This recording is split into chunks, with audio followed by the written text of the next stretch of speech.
Alright. Alright. I think we can kick this off. How's everybody doing? It is a frigid 8 degrees out there. I'm not liking it. Not one bit. There was no after hours last night, funny enough, because all the power went out down in Hawk Run. And I'm guessing some of the Morris Township area.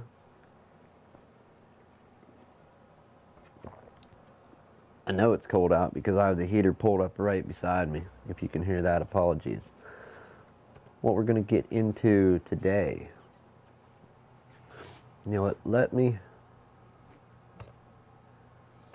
Let's find out what I got where. Yeah, let me go ahead and move these boxes out of the way. I need to be able to see. Whenever I'm here, I need to be able to see the computer over there. So let's get the mouse. And then you get to see the actual repair that we're doing. There's a few things.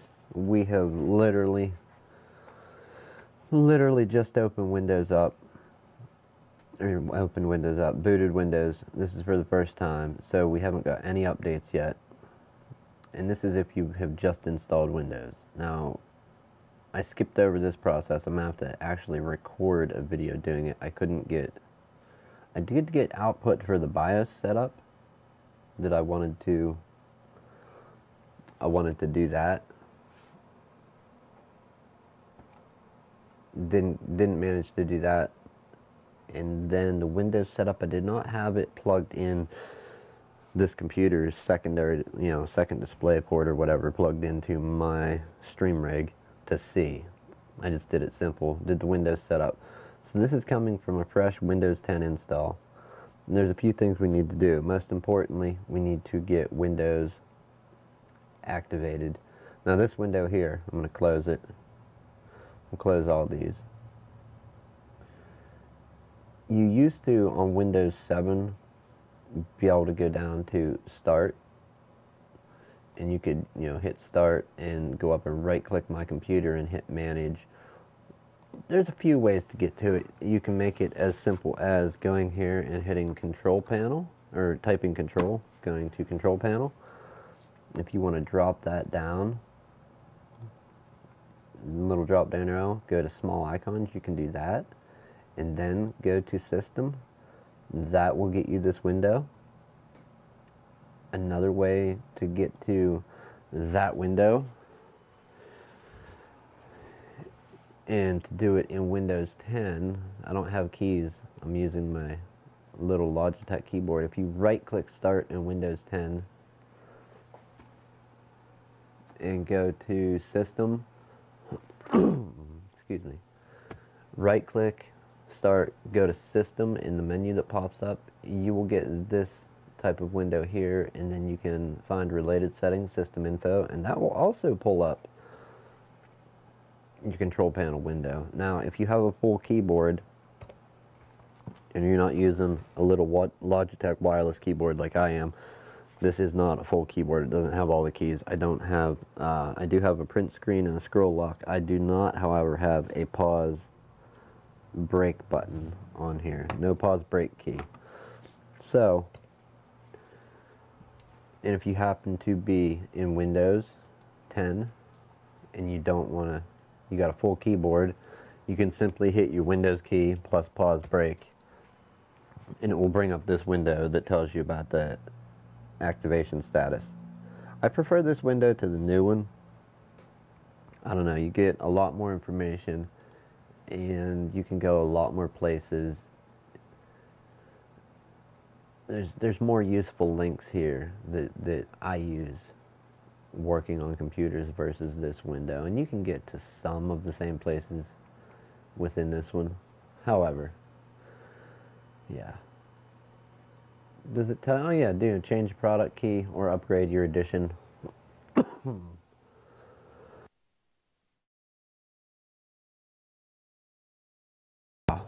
I muted that. Didn't want to blow people's ears out. So you can activate from there. I'm going with the old methods, the tried and true that I always use. Before we can activate Windows Online and we have the product key from our backup software that we have, it also has a program that backs up. You go there, backs up. Product keys for, Internet Explorer, believe it or not, has its own key. And then if they have Office on the computer, and then also their version of Windows.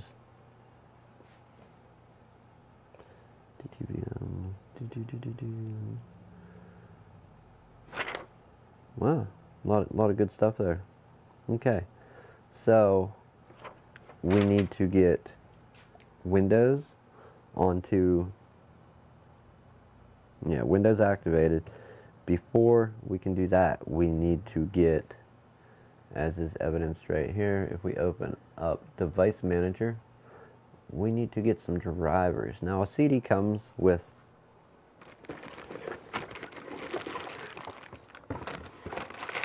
you usually get a driver disk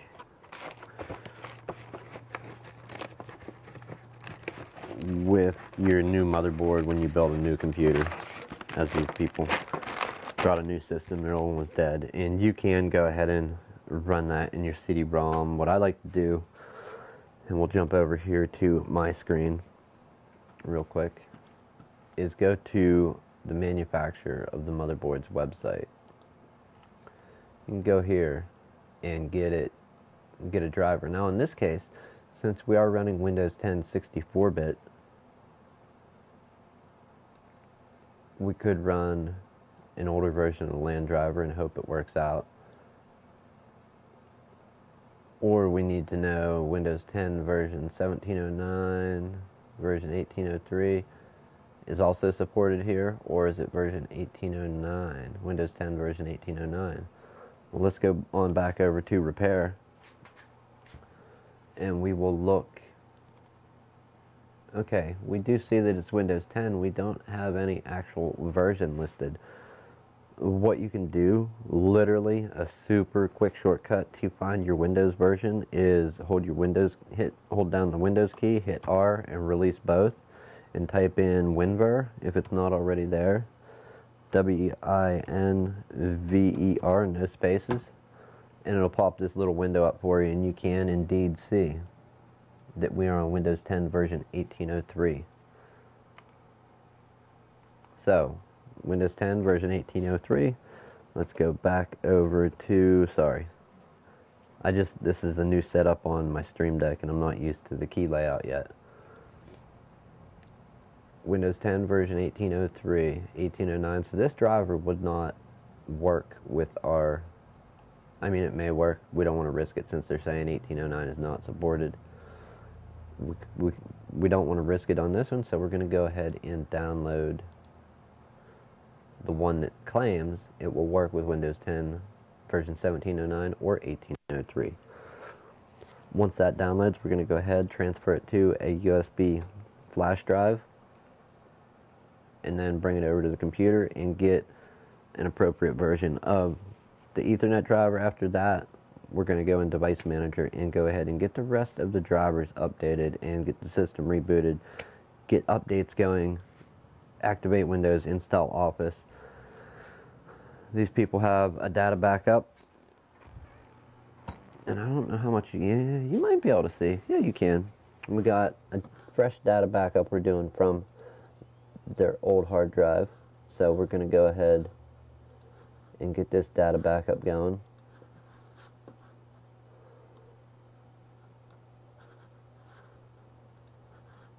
And we'll hit launch, and we'll see how much data they're dealing with, and give it a minute to copy the files. After it does that, it should not take too long. This used to take ages when we would plug hard drives into our toaster, or a USB 3.0 to SATA dock. The copying part was good, but it had to copy over USB 2.0 connection to our external hard drive, upgraded. Remember, on the one video we put a 1 terabyte hard drive in an OptiBay drive here. So we now have at least a SATA 2, if not SATA 2, maybe SATA 3 with that OptiBay adapter and a SATA hard drive direct in there. So now, you know, we have a faster connection. It doesn't take near as long to do the data backups and copy. And that's one way to do it. You know, you can back it up. You can use Linux to clone your Linux to clone your hard drive. Acronis True Image is another good way to clone your hard drive, but we're not cloning. We're just doing data backup. For that, we use in a version of Fab's Auto Backup.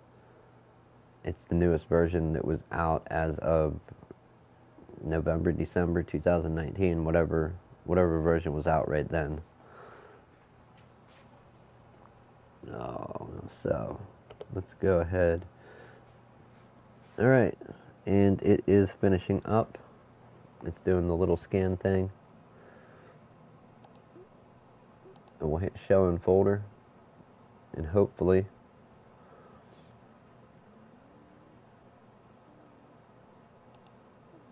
the computer did not crash. Maybe it did. Let's check YouTube. Doesn't seem like it did. Okay, so where is it? Hasn't finished scanning it though. That's what's bothering me. So if we go to downloads, 252 megs. The circle didn't go away. It is a zip. Let's go ahead and extract it. WinZip's a good program. I prefer 7-zip. WinZip will handle most zip files. It won't handle all compressed files, like all RAR and zip, but it handles most. 7-zip handles everything that I know of that I've ran into, so that's why I prefer that one. Alright, we got that unzipped. We can go by today's date, 1/21/2019. We're going to send this to our USB drive.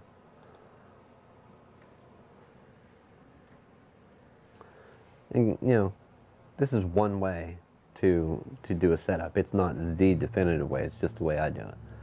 Granted, we would probably be further ahead, or maybe not, reading from the CD drive. It probably would, if we do the auto run, it would probably have a driver or so installed already, but we're going to go ahead and get the appropriate driver that we know for sure we're not going to have any issues going, hopefully no issues with the one that's recommended for it. That's the idea anyways. I've had issues getting old drivers off of CDs. More than likely this is the driver that they're showing here.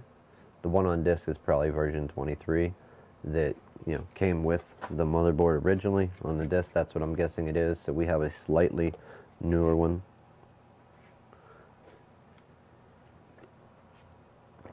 Alright, did we make it? Is it on our USB drive? Yes, everything transferred. Let's go ahead. We'll go back over to the repair side. Let's plug this in and there it goes. Alright, select to choose what happens. Open folder to view the files. We'll go ahead and just copy this to the desktop quick.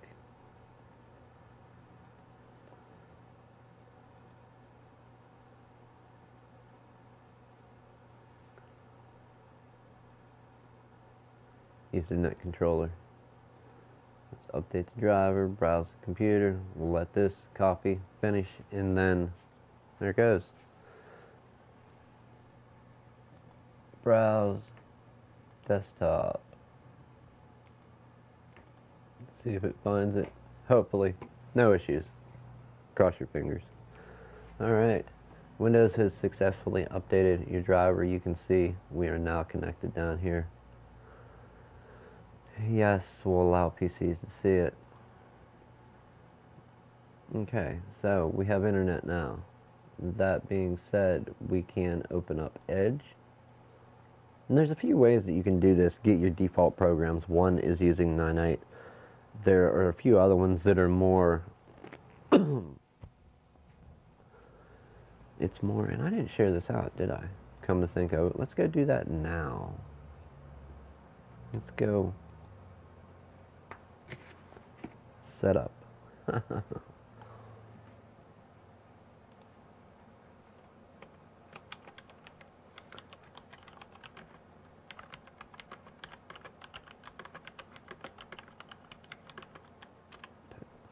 Outage.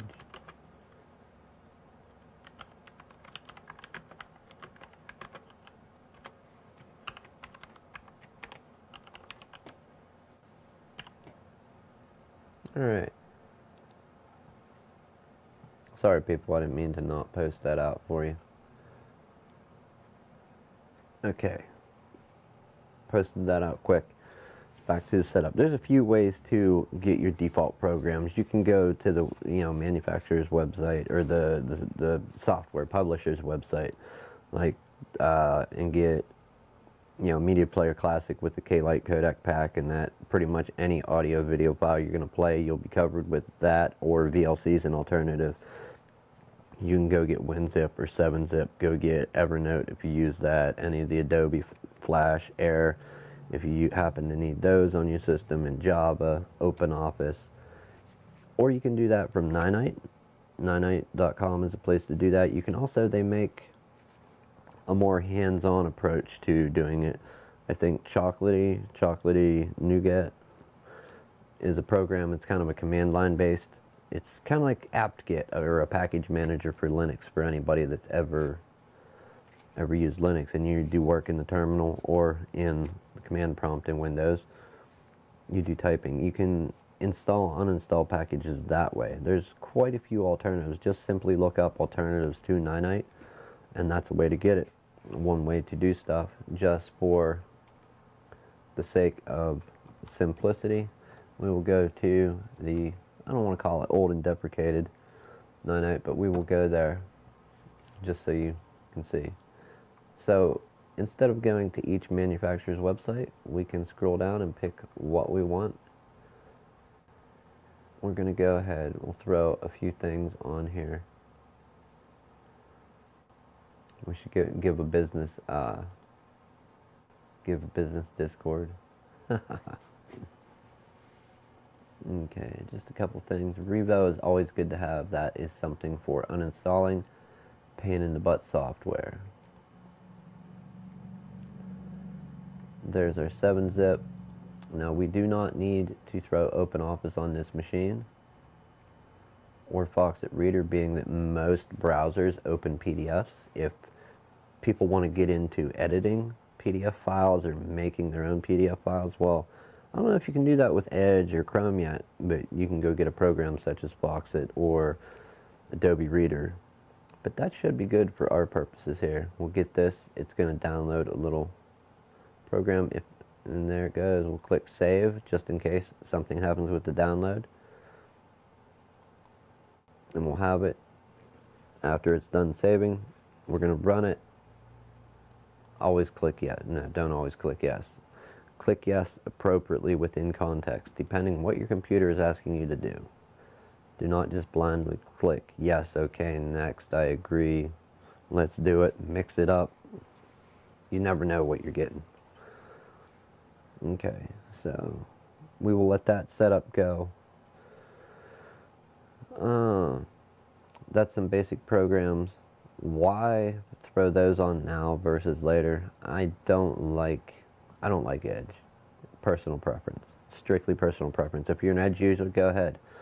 Head over to the manufacturer's website. Actually, I'm not going to Google it. Let's Bing it right now. We are going to Bing a B360M space D3H drivers and see what comes up. Okay, very good. So it looks like revision 1.0, that is indeed our motherboard.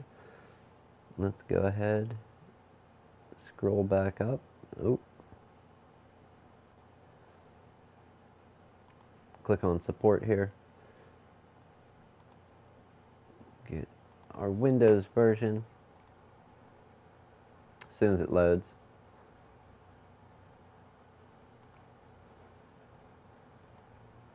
Can we just do 1064? There we go. I feel better about that.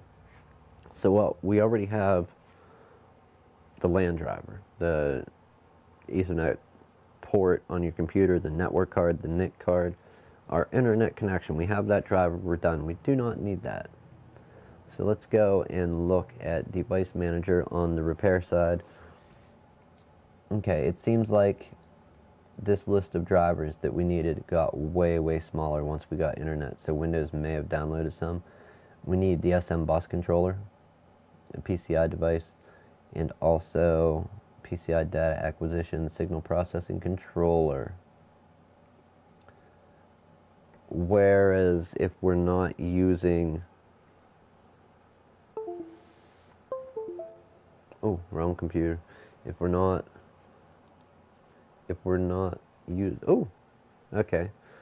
So it took it right off the repair. I'm guessing it installed a display driver, and that's why I lost it completely here.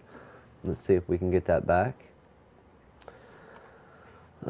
Fix apps that are blurry. We'll just hit apply and go ahead. We're going to go ahead and plug in. Sure. We'll let Windows try and fix apps so they're not blurry. Custom scaling factor. Alright, let's go back one page. We do have two displays. Let's try and get it back for everybody. Extend these displays. Now, we're going to duplicate them and keep the changes. 1920 by 1080 with 150%. Oh, I need to go into OBS. Deactivate. Activate. There we go. And everything looks good. Okay, sorry about that. So it does look like a display driver may have been updated. Let's see. Intel UHD graphics 630. They are there. Okay. Good enough. I'm happy. So it looks like we still need the chipset driver that will usually get rid of the SM bus controller, the PCI device, and the other one. Well, we have sound, but is it a generic Windows driver? See, if more stuff's installing as I'm talking. Anytime you see this refresh, usually that means something has been installed. So let's go ahead and go here. We're going to scroll down and go for the chipset.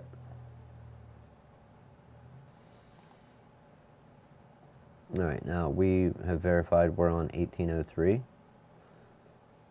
We will get this one here, download it, click on save.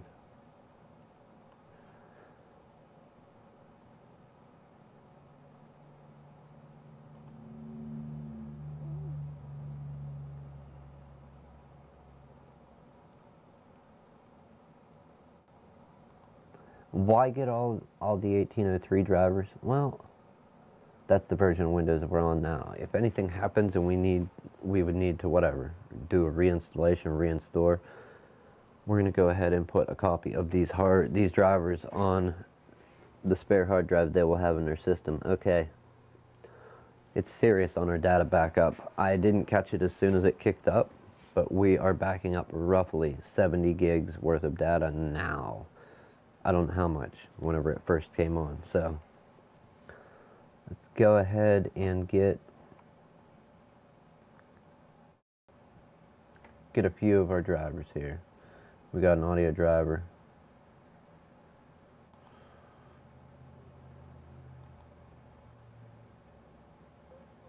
Did I do something dumb over here? No, I hit download, correct? Yes.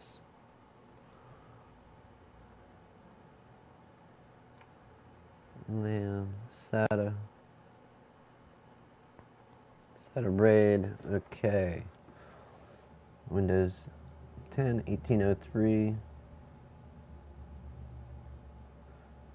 Tell SATA pre-install driver. Okay, we don't need the pre-install.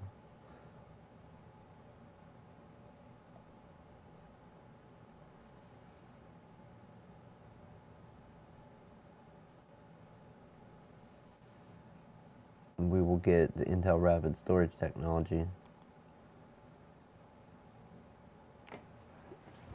Pre-install driver, it's a whole nother can of worms. If you're installing Windows and the Windows installation cannot see your hard drive and that pops up a little notification about scan or load a driver, look for a driver, that is where you would need a pre-install driver in most cases. And no, Windows set up to read from USB. Okay, so yeah, that is indeed what it is. Let's get the VGA. We will hit save on that one. We will get our video graphics adapter. 1809, 1803. Let's hit save. Another thing we're going to do is we are going to get a new version of BIOS, which will take a reboot. We got to go into the BIOS and check if there is a utility that will check the BIOS version and flash it.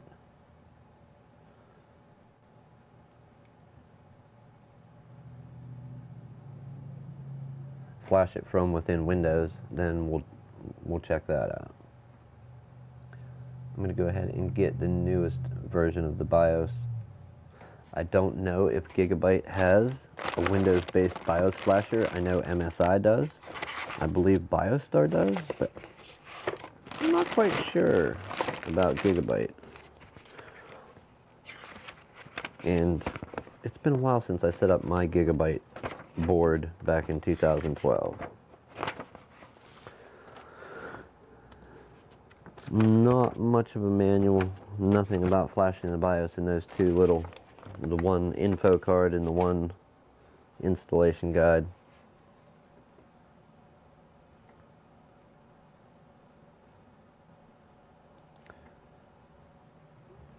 Oop, wrong one.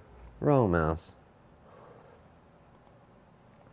Alright, we'll click save on that and let those all download. Let's check our utilities.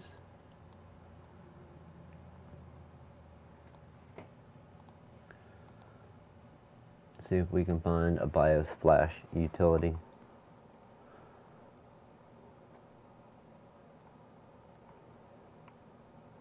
System information viewer, SmartFan 5, RGB Fusion, on-off charge, Easy Tune, Auto Green, USB blocker. Okay. Cloud Station, Fast Boot, 3D OSD, Platform Power Management, Smart Backup, Smart Time Lock at BIOS. Okay.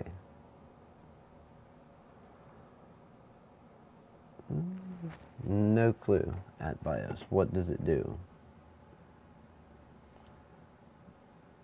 Smart behavior by model. I don't think we need that. I don't think that's what I'm thinking it is. Game Boost, App Center, Software Guard extensions, XSplit.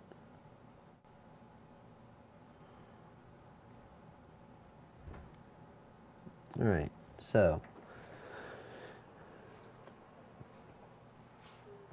actually, while we're on their website, let's go ahead and go up manual. We're going to go ahead and view this manual. Open the folder. Okay, so we do have a few drivers here. Let's do the chipset, 7-zip. Extract that one, find our 9.9. It should be done. It is indeed. We'll hit close on it.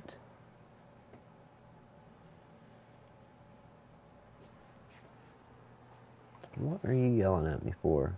We're just going to close that.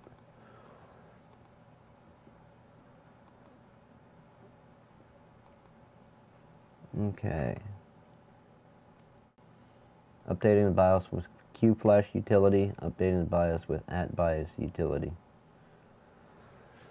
Okay.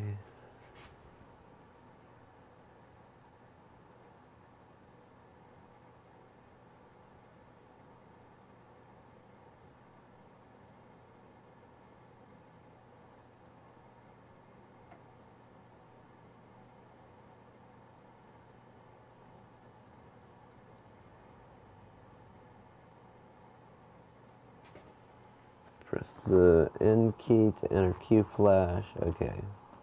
During the post, press the N key to enter Q flash. You can access Q flash by either pressing N. Blah, blah, blah,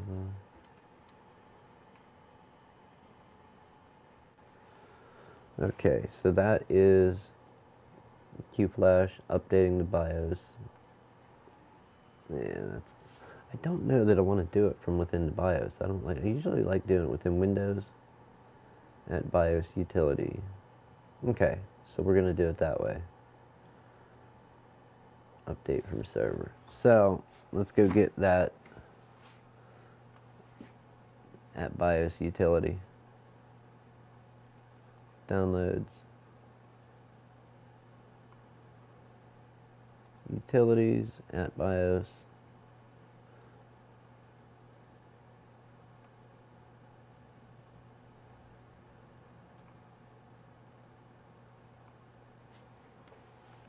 Did I pass it? Oh.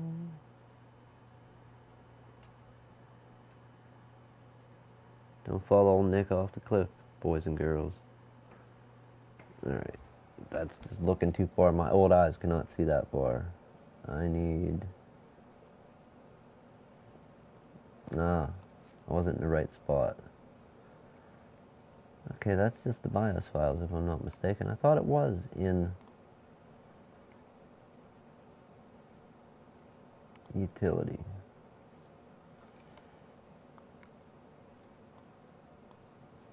On-off charge, easy tune, auto green, USB, cloud, fast boot, 3D OSD, platform. Add BIOS. Alright, let's do it. America, we're going to get this and run it and try and update our BIOS. Once that is done, we have internet, get the rest of the drivers, activate Windows, start updates. Hopefully our 70 gigabytes worth of data is done by that time. We have 56 left, and that was, remember, that was 70 when I had caught it, not total. It could be more. It could be way more. I'm gonna have to call this lady and tell her it will be ready in the morning. And it is cold in here.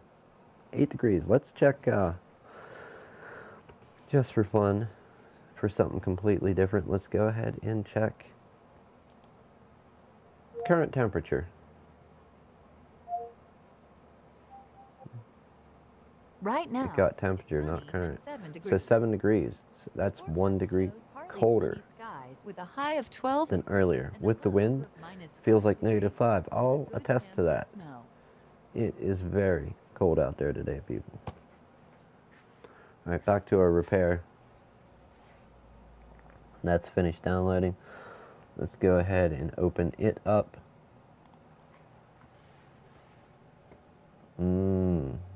So it is zipped. We're going to go ahead at BIOS. At BIOS. Does anybody see it?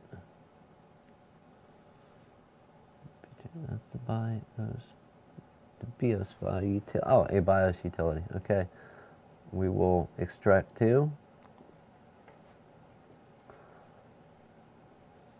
Bam, son. There we go. At BIOS. Boy, this is scary. This could all go real. I'm going to run as admin. This could go real bad right here.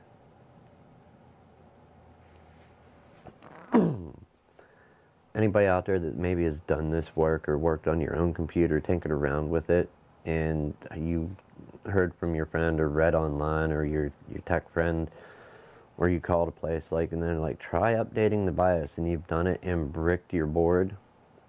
You know the frustration and the disappointment that I'm talking about. I have bricked a few motherboards in the past.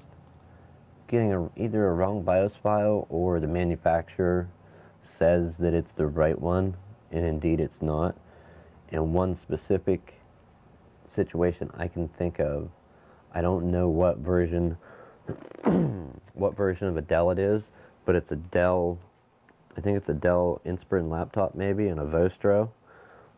Allegedly they share the same BIOS version, but if you update the Inspiron, you're getting a fancy hinged paperweight. You know, your laptop is going to be done. And is there a way to recover it? I don't know. That far in, I don't know if there is a way or not. But yeah, there's a couple people out there that I'm pretty sure have done that I know.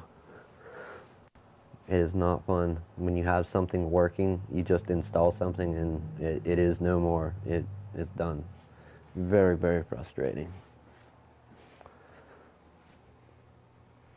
All right, 48 gigs. It is after 5 p.m. So we are now portion of this show, but it's still open hours. That's when we started it. The open sign is going off. The door is locking. We're gonna get crazy in here. We're getting out the dang sunshake.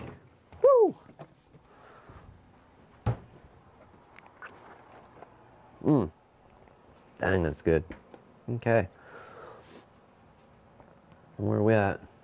What kind of trouble were we in? You know, it almost pays to look at it over here, not there. Okay, so boy, this is sketchy. Where?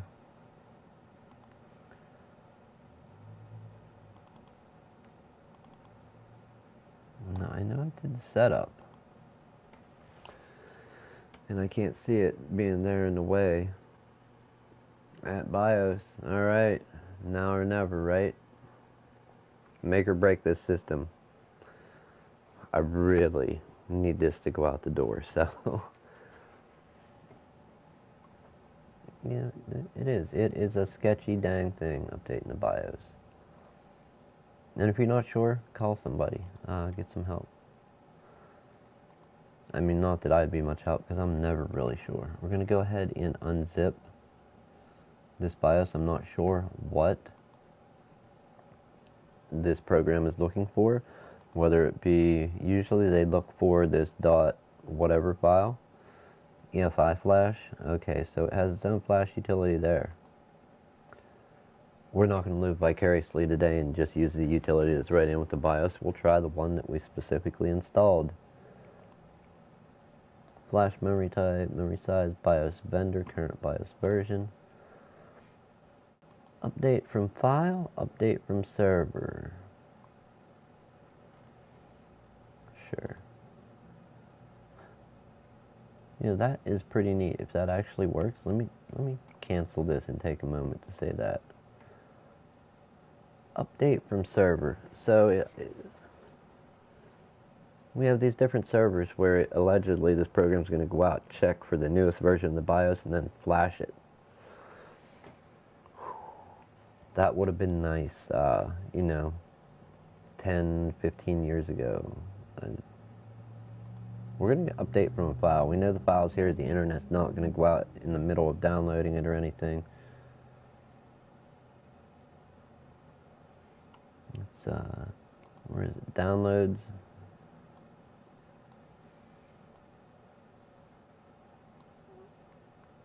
And, okay, so it will not see.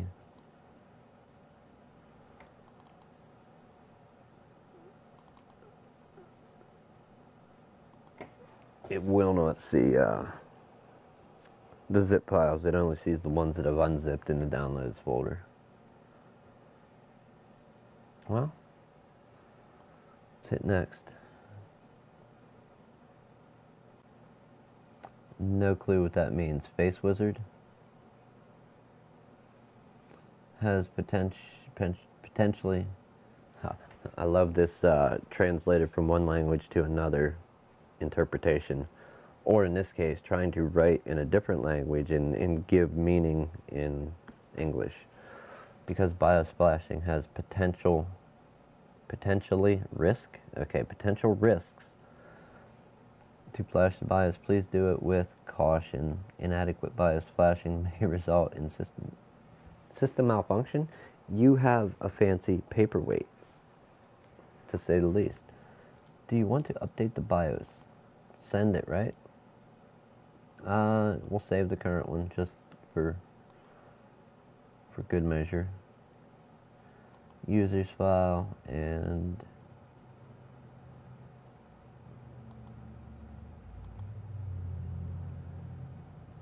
we will throw it on the desktop. Okay. Let's see what happens.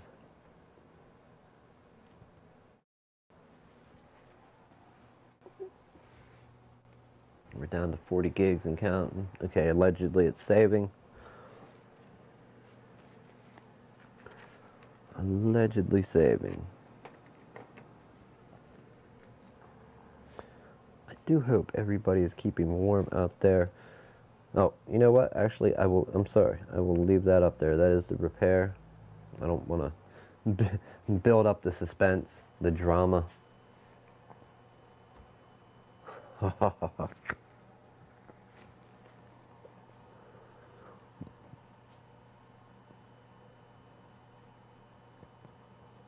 So sketchy. Oh my. It is kind of nerve-wracking. You think you put time into building a new system, you got Windows installed, you're doing drivers, so you got some work into this. If, you know, an hour or so maybe, or if you're really rushing, a half hour, whatever.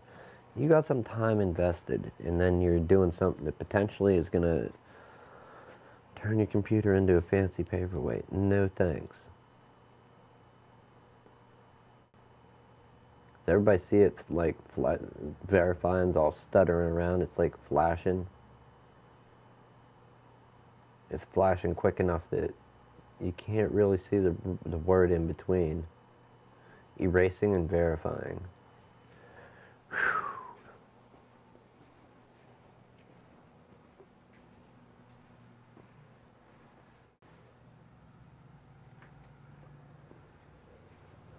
So the power went out. I walked in the shop last night to do this. Okay, look there. Update BIOS failed. So, why did it fail? Update BIOS failed. Let's hit OK and hopefully it's not dead. The screen will freeze for a few seconds while updating the BIOS. Don't turn off power. Reset system until flash is complete. Well, if it failed,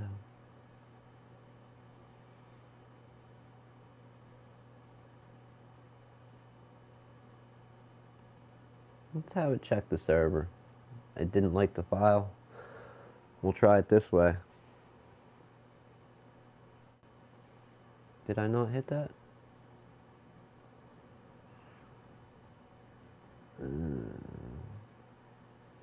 Because if it's not going to work when we reboot, if it truly does fail when we reboot, there should be at least, hopefully, is this a dual BIOS board?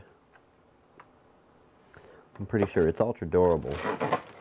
Same series as the one I bought in 2012, just a much newer generation of Intel. Do they still support the dual BIOS? Please say that somewhere.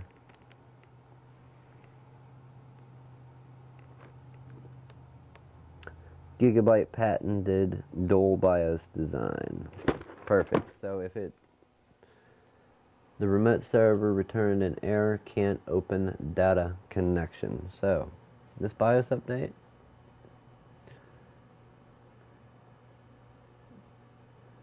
warning, please select your exact model from the list above. If you select the wrong model, your computer will not boot. I don't have an option. Let's go back.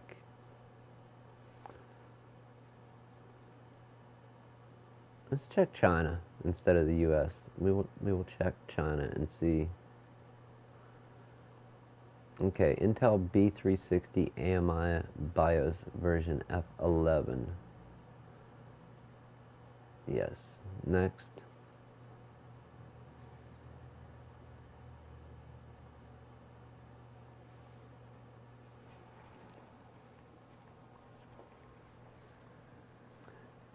Overall experience through the years, can't lie about it. This process is generally smooth. BIOS post image. No idea what Face Wizard is. We'll bing it. Alright, we're gonna save the current BIOS file to see. This one can go in the user folder and not on the desktop. We will pick documents.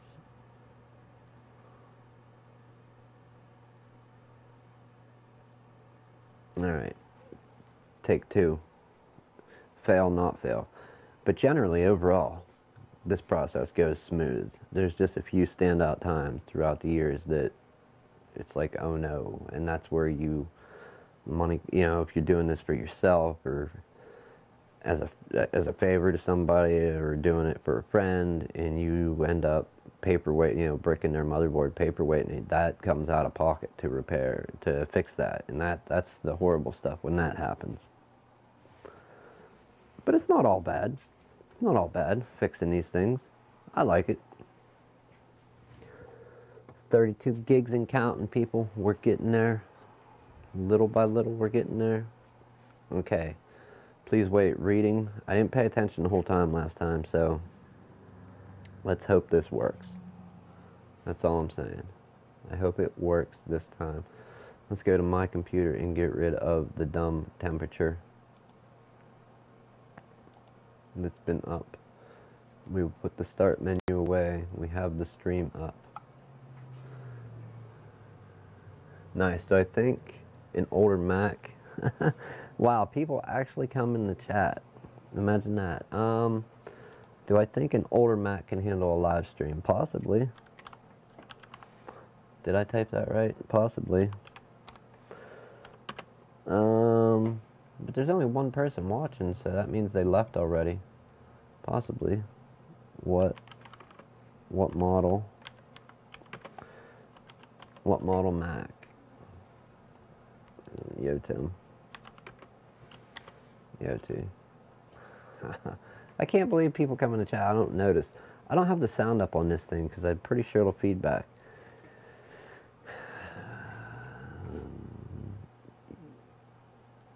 You know what I'm thinking here.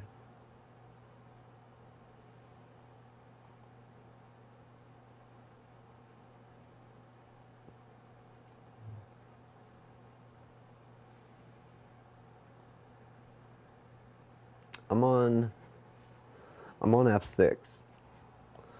So let's go and check Gigabyte's website. Is there a version we need before F6? Let's scroll up. Look at the BIOS versions. Or a version we need. Okay, after F6, the only one after that. Okay, so F6 may be as high as we can go.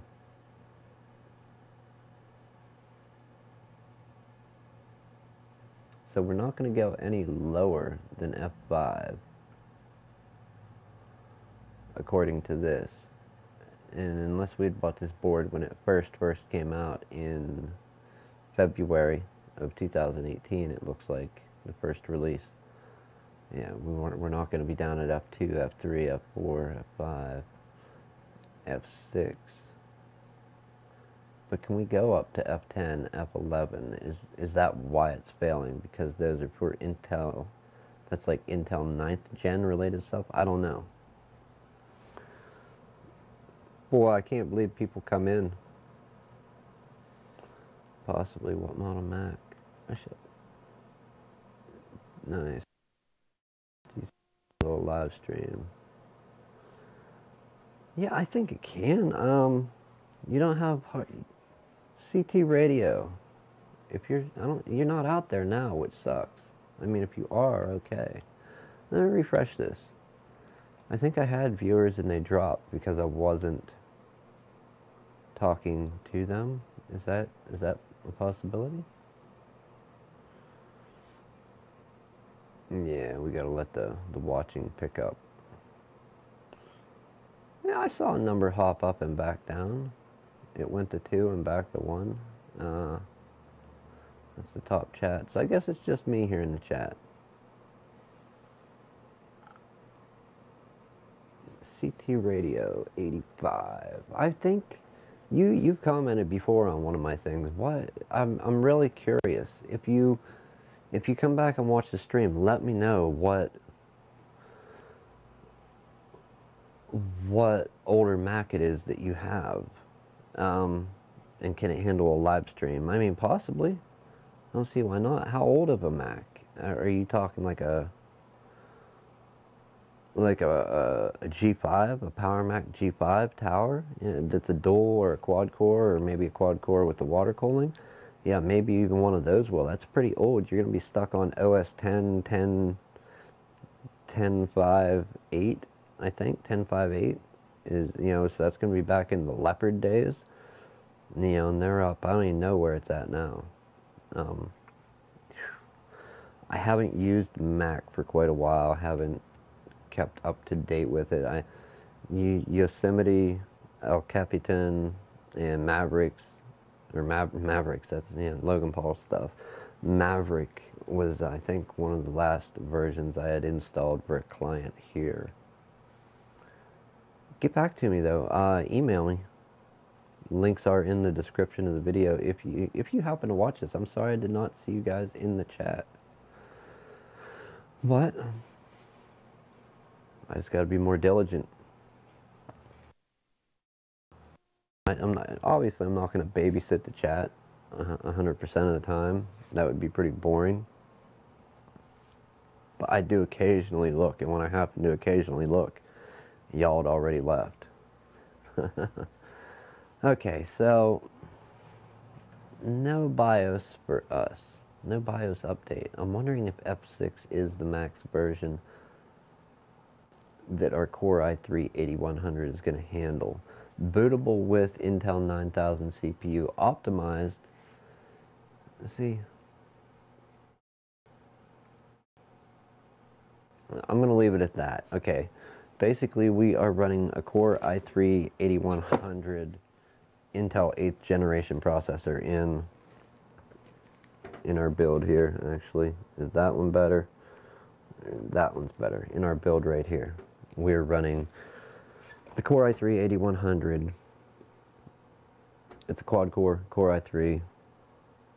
We got that in there, and 8 gigs of DDR4 2133. The Gigabyte B360M D3H motherboard, ultra durable. It's basically the same thing that I bought in 2012. Back then it was the B. What was my model? Let's find out. What model motherboard did I have back in 2012 that I still have today?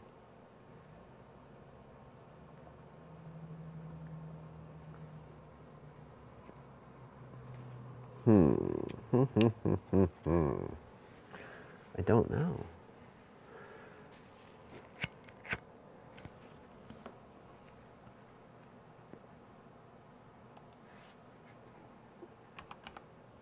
B75M-D3H. I already looked this up last week. Yeah, that is it. So let's take the evidence presented here, okay? Can I get an image of that? Let's see how much gigabytes changed. So we have a socket 1150. Does it say it? Tell me it says it, and I'm about to read it out and sound like a fool. Socket 1155.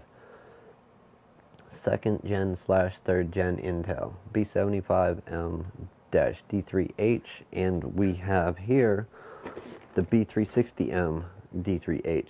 So the same motherboard, just many generations newer. Mine didn't have RGB stuff on it though, and I guess for people that like it, RGB is a thing. I don't dig it. I mean, I guess it could be cool, kinda. I'm not into it. Anyhow, same motherboard as this.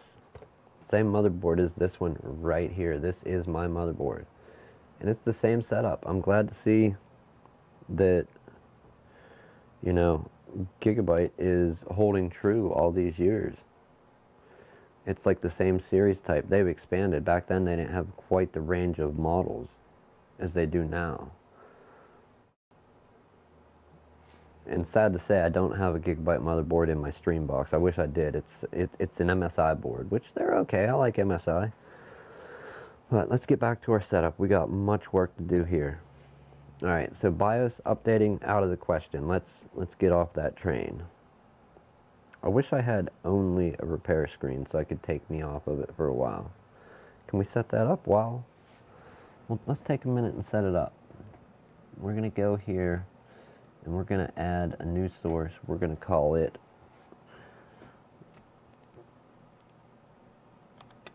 repair only. Repair only. And that's our new source, and it's a black screen. We will do a video capture device. We're going to add an existing, which is PC repair. Okay, so there it is. There's a PC repair without me in the frame. We don't need to look at my ugly mug all day, do we? Let's open the Stream Deck.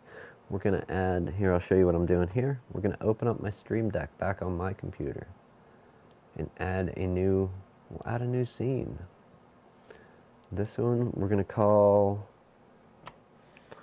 we already have a repair button there, but I know repair is with me, so we'll call it PC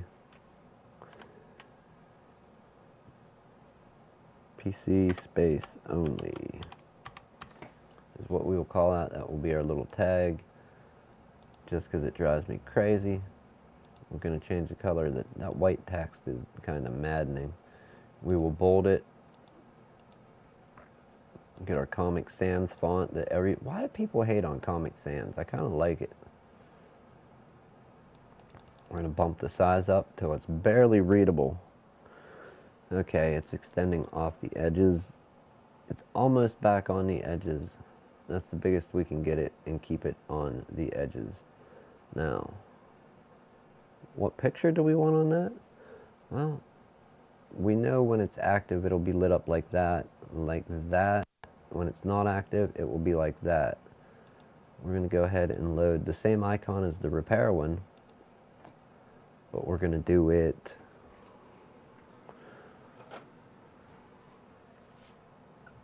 internal. We're going to do it like this. And that's only when it's active will we see that. That's how I tell which ones are active, just with a quick glance. However, it's going to load the icon for when it's not active also. It'll be there and it'll be dim.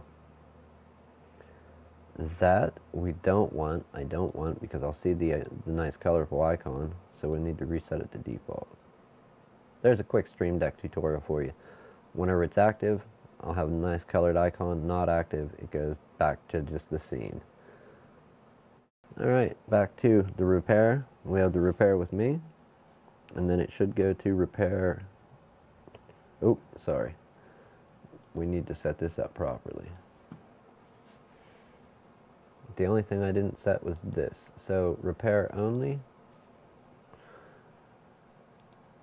Repair. Actually, I don't like that. PC only makes me think it's mine. Let's go with RPR. RPR only. Perfect. Back to the repair side with me. Repair only. Ha! I'm a ghost. I'm fading away.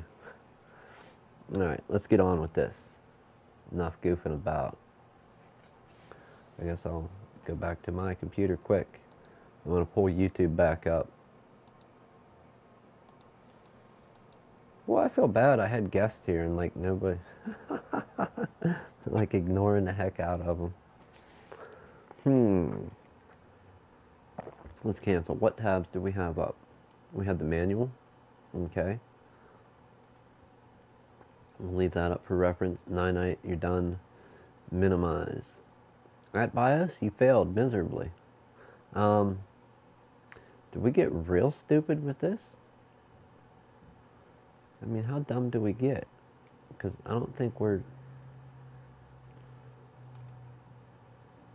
Yeah, we're not going to run that EFI flash because I don't think we're doing an EFI type.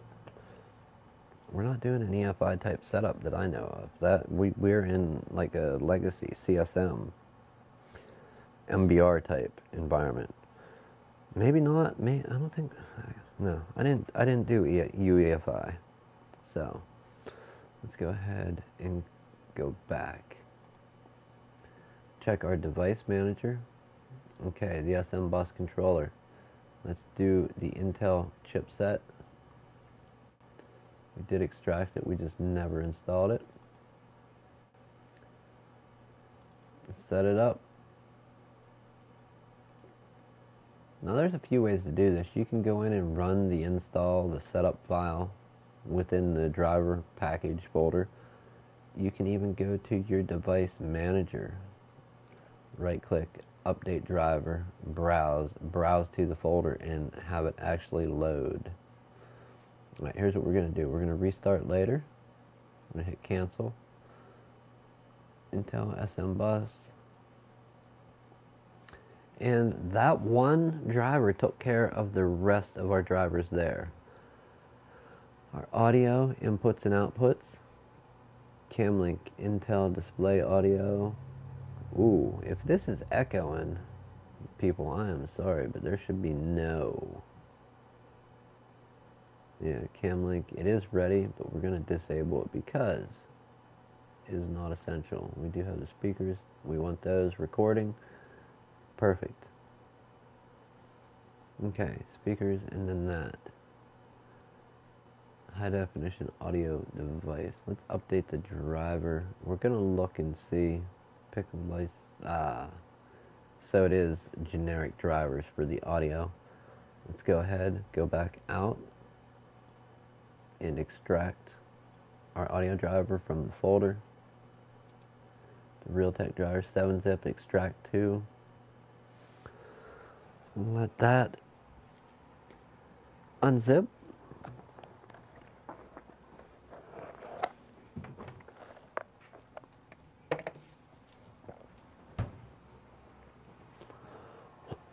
Hmm. 10 gigs, 10.82 gigs left. We're getting there. We're getting the data down. Let me go. I'm gonna go CT radio. Does anybody know how you send a message on YouTube? Like I thought maybe. Man. $82,000 for a joke. Could you imagine paying that fine? 38 more. CT radio. You are a hard person to contact.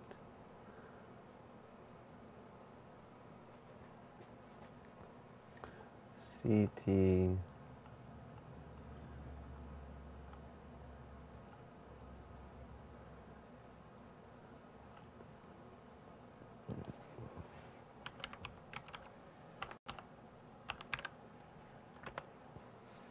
It's gotta come up, right? If I search it within the YouTubes, I'm allowed to do that.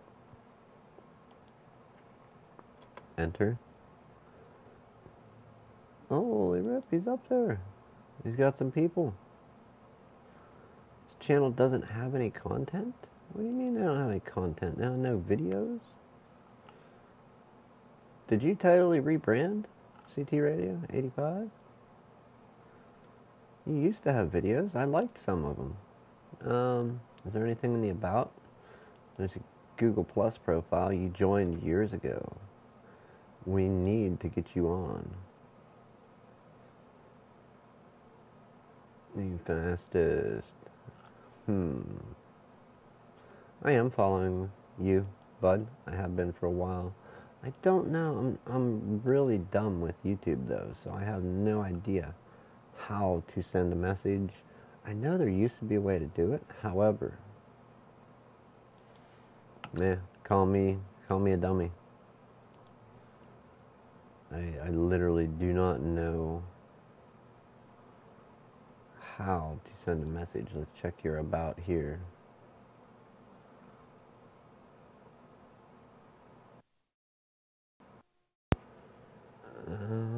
About, yeah, he just has this profile with no way. I can only edit the contact, I can star it. I can't really, yeah, no way to do nothing, no way to comment.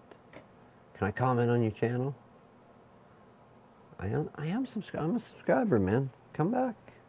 I want to know what Mac you have. I mean, maybe it shouldn't really bother me now, but it's kind of like, what Mac are you talking about? How old? That's what I need to know. How old is your Mac? And do I think it will handle a live stream? Depending on it, yes. If it's like the first MacBook, maybe. I don't know. The first, like the Core Duo MacBooks, I'm going to say no.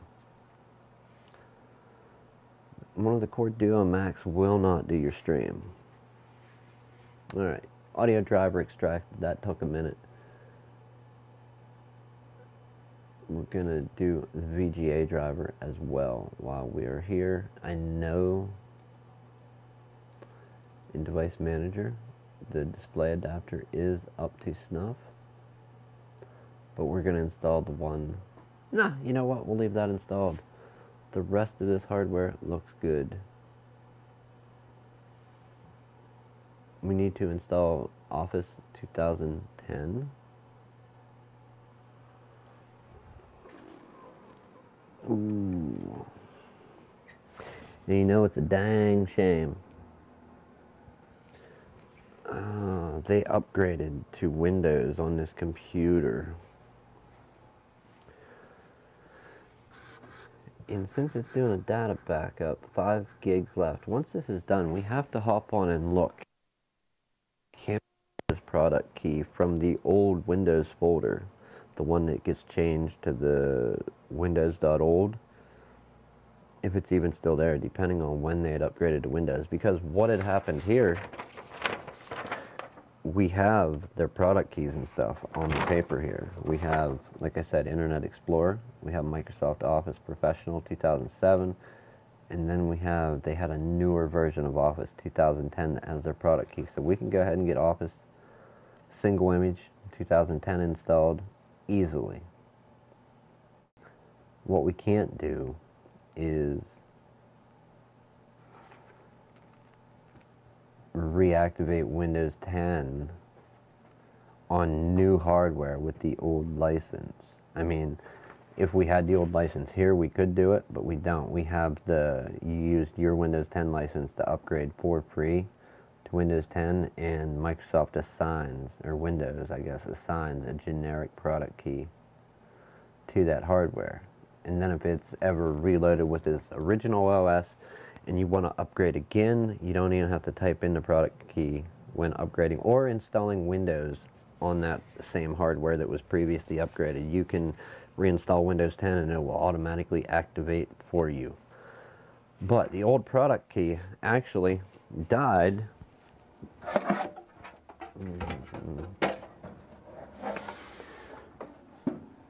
with the BIOS of this motherboard. So, is your product key transferable? I mean, it should be. This motherboard's dead. We are not going to be able to reuse it. So, should it be transferable? Is it? Is it transferable? I don't know. Should it be? Most definitely yes. You bought and paid for that. It's yours. You should be able to transfer it without issue. 1.7 gigs. And we're going to get to the bottom of the product key issue.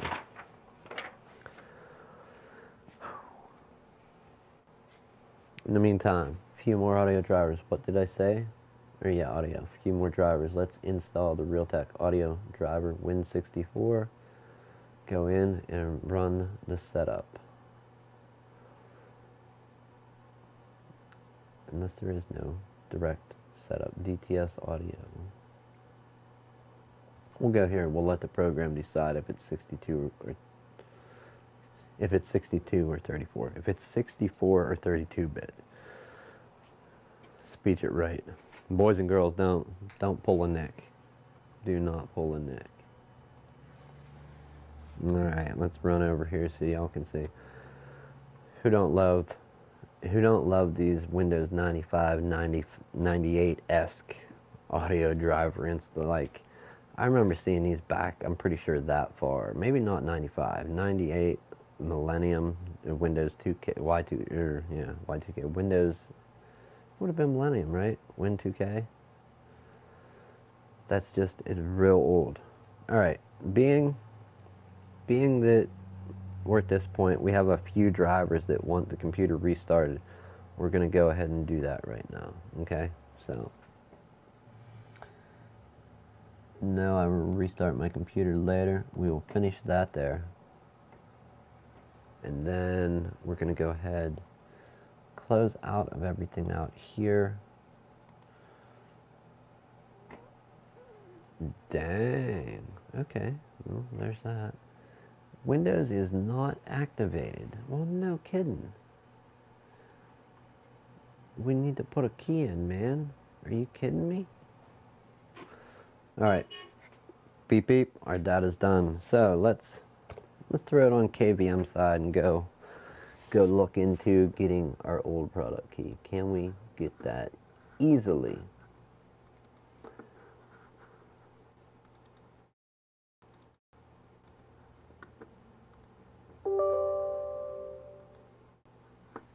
Now, it may mean renaming a folder on this old drive. It may mean having to do that. Oh, we got a not responder. Okay, let's browse it again. We're going to close the Windows folder there.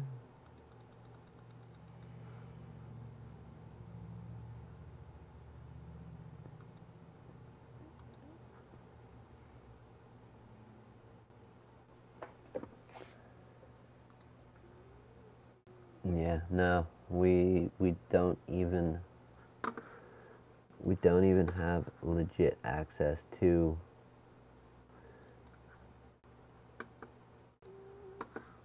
the Windows.old folder. It has deleted it. So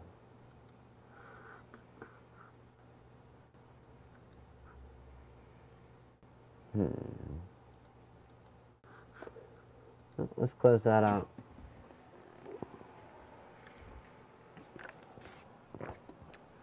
Next mission.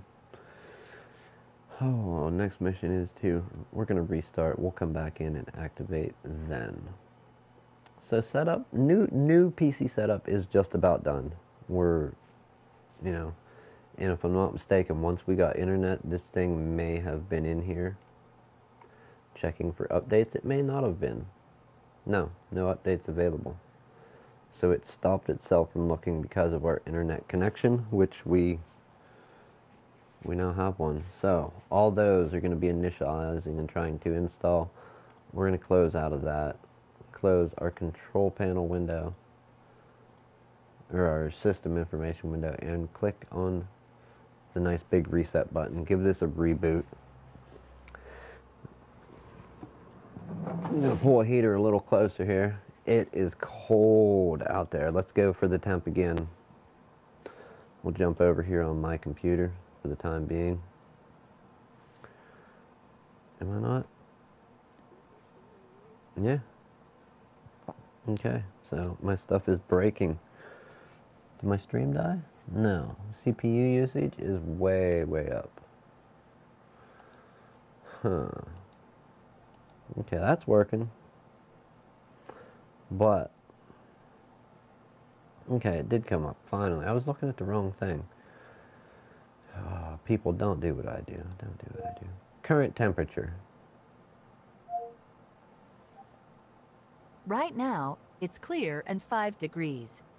5 degrees. Shows partly sunny skies with a high of 12 degrees. 5 degrees, -5 with the 17 mile per hour winds out there. We're going to take our USB stick out. We do not want to install Windows again. Okay. So it actually froze on the post screen for you. In reality, I have Windows booting here. So it's got to be something within OBS where it cannot, the cam link just can't see that boot screen. Right now we got the little spinner going, which you guys cannot see.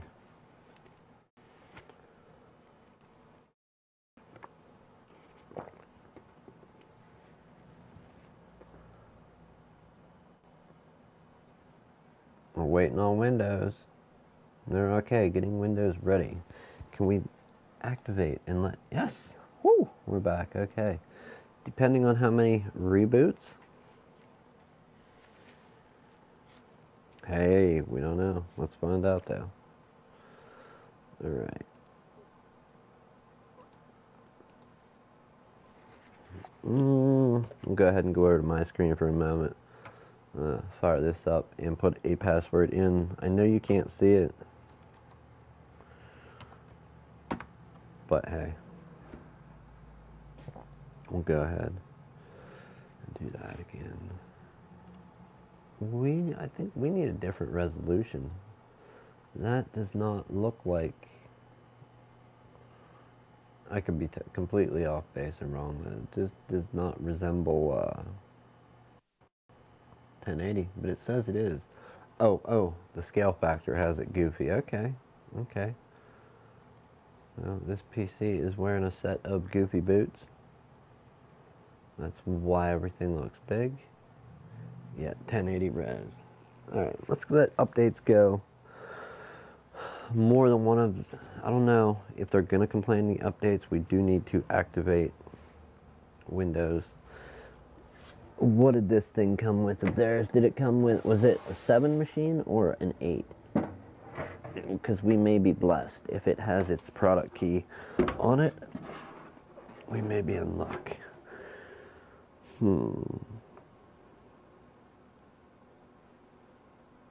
No. I'm guessing this was a Windows 8.1 machine.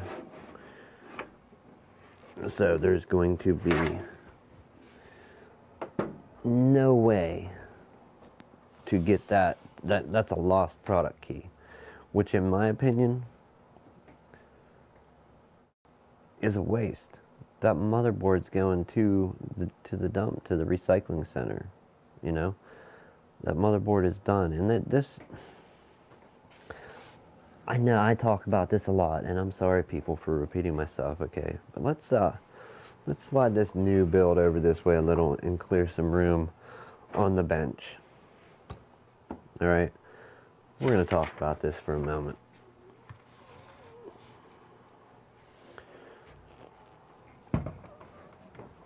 Here is one of my favorite things. Not really. So somebody went and paid good money for this PC. This nice Acer, I don't know where. I'm guessing they probably paid $298, $349, maybe $400. And they got this nice, didn't even peel the plastic off. You got this nice interface where if you set this down, you know, on the floor and it comes up to about knee height or whatever when you're sitting down, or you have it up on a little stand or even on like a little table that goes beside a desk. You got this top front panel interface, USB 3, a USB 3 port that will also charge, and you can turn that charging function on and off when the computer, with it being on or off, it would still charge. You had the option for that. Microphone, headphone, and an SD card reader. HDMI out on this thing. You had your CD burner, which is in there. Multi-recorder. You had a fairly decent, you know, I mean, for a newer computer, it's not great. You had 4 USB 2s, 6. Am I counting that wrong? Yes, 6 USB 2 ports. USB 3 only on the front. Your rear panel audio. Your LAN port, network card. HDMI, VGA, and 2 PS2 sources. Full-size power supply, which is uncommon sometimes, especially when you get to this level. That's your whole motherboard. That's basically just a step above a mini ITX motherboard. It has one more slot than most mini ITXs, unless it is the same size as mini ITX. and they just cut down on the ports on the panel to give it space for one more. You have a tiny fan. Here is your average. Here's a comparison, okay? Here is your average. Are you back, CT? 2010 iMac. How did I get my stream so clear? Give me 1 minute here. Here's a comparison of an Intel, stock Intel cooler versus the cooler on this computer, which is an AMD A6 CPU. So this thing is dead. Alright, on to CT Radio's questions. How, a 2010 iMac, do I think you can stream with that? Are you talking about the built-in camera? What is that in the 2010 iMac? That's an iSight camera that they have built into that. I think it would be, let's look for CT Radio here. Let's, 2010 iMac camera. 2010 iMac camera. Mid 2010 iMac, if that isn't, okay, I think it's 1280 by 1024. 2010 iMac. iSight camera for the mid 2010. So A1311. Let's go on over to my favorite place for Mac specs, everymac.com. So while we're, oh, EverMac, okay. Gotta put the Y in. Don't do what Nick does, boys and girls. Don't pull a Nick. Okay, we're gonna go pop up the iMac 2010 mid.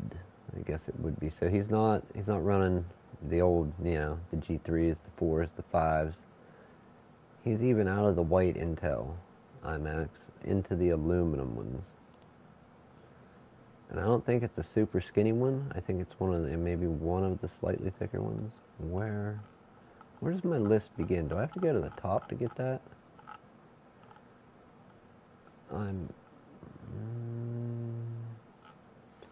If they put it that far down, no, it's up here somewhere.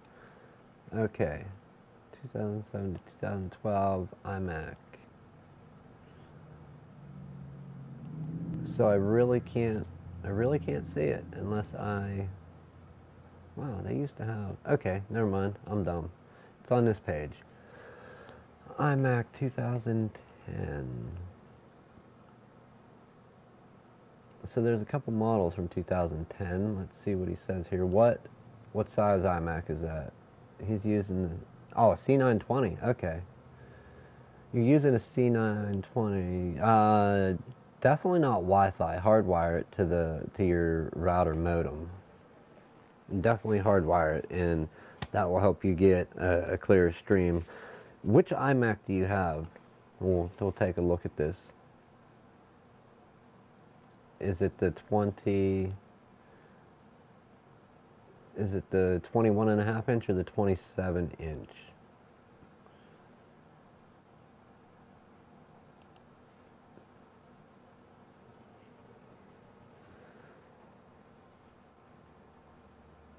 Hopefully he tells me. Yeah, mid 2010, but yeah, 21.5 or 27 inch. You don't know which model there. I guess they would both be about the same. I don't think they had significantly different hardware in them. Mid 2010. So they're all mid 2010, 27 inch. Let's open. Oh, okay. So we got a completely different window. We'll let that load. I just want to get an idea. This is for the 21.5 inch, and then we're going to go ahead and load up a 27 inch mid 2010.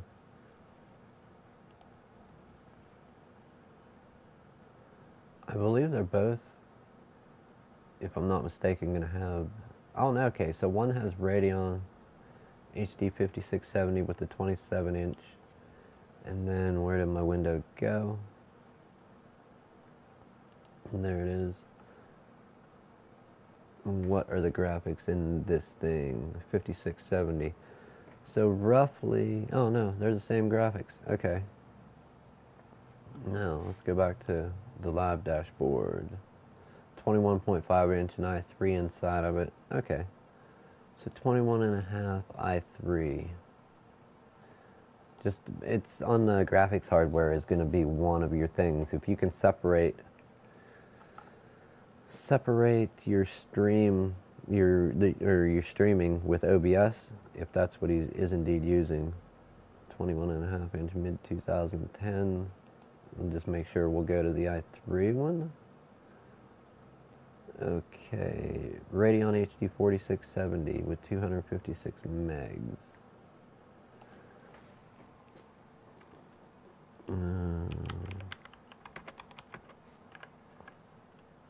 5670, and we'll just do, we'll check OBS. Hardware encoding on AMD cards. 20p.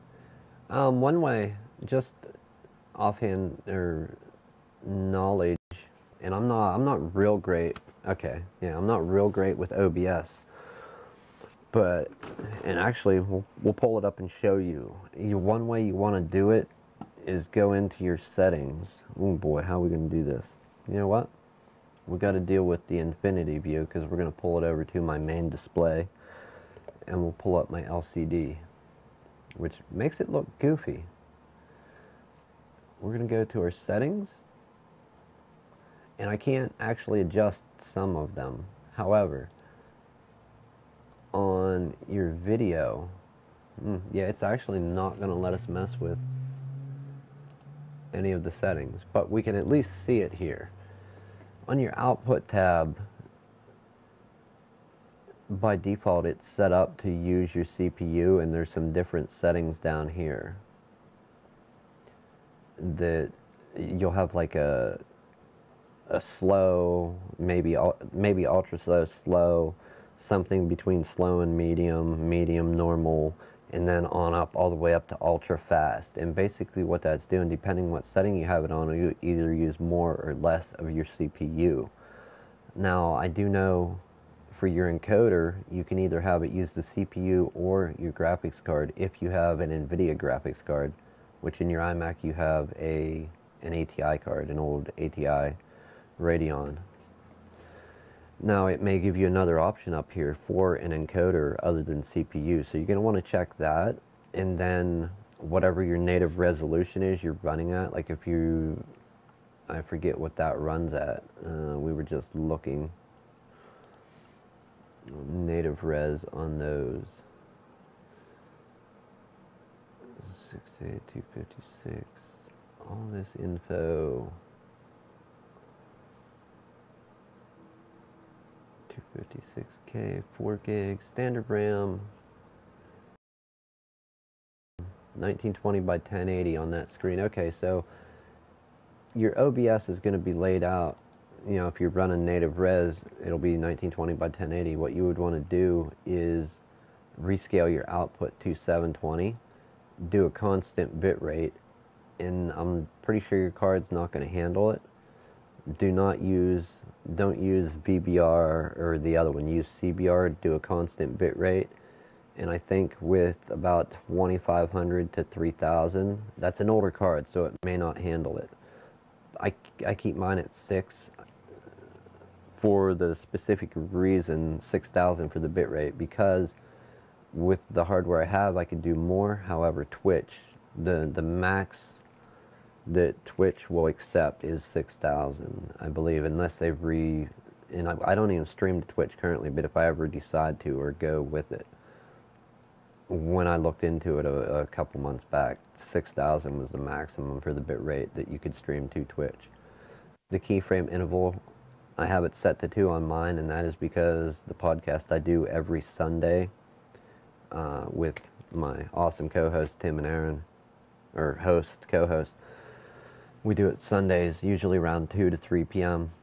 We stream out to Restream instead of strictly to YouTube, so that's why I have that setting there, but you could actually leave yours at 0 for auto, unless you're using Restream also, and then they'll probably want you to have that set at 2.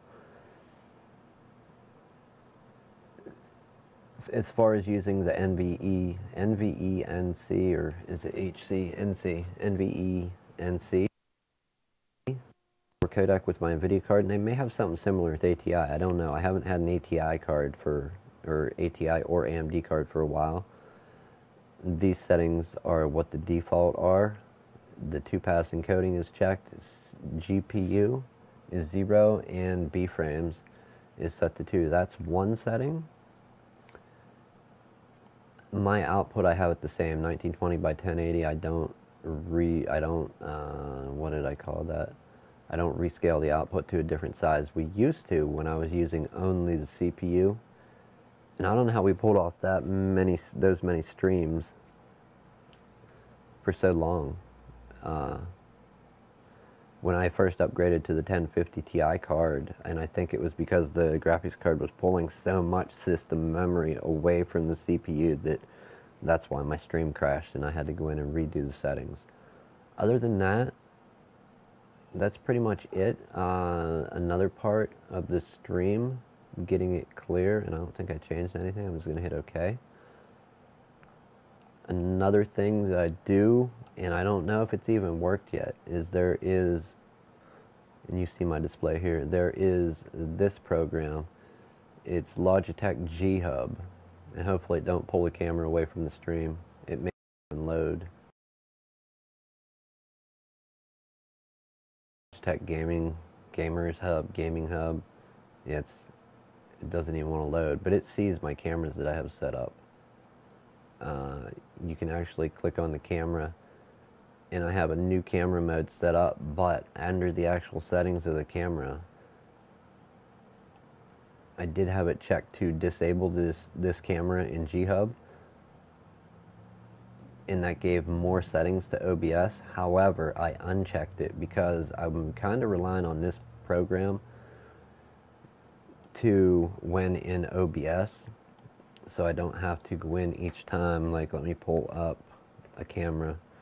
When I go in each time, I don't want to have to go to my camera and configure the video and have to uncheck auto exposure, uncheck autofocus. If you've ever ran into the problem of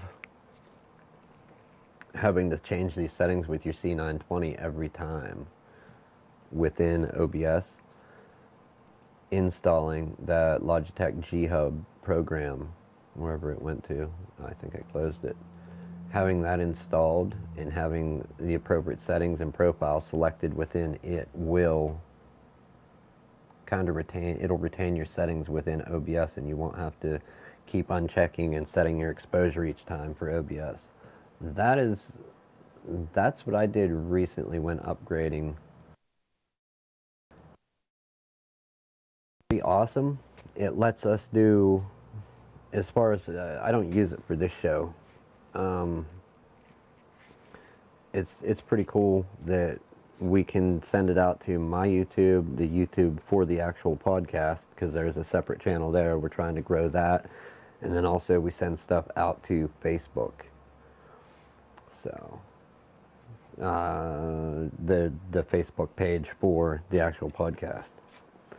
But yeah, back to the other point. This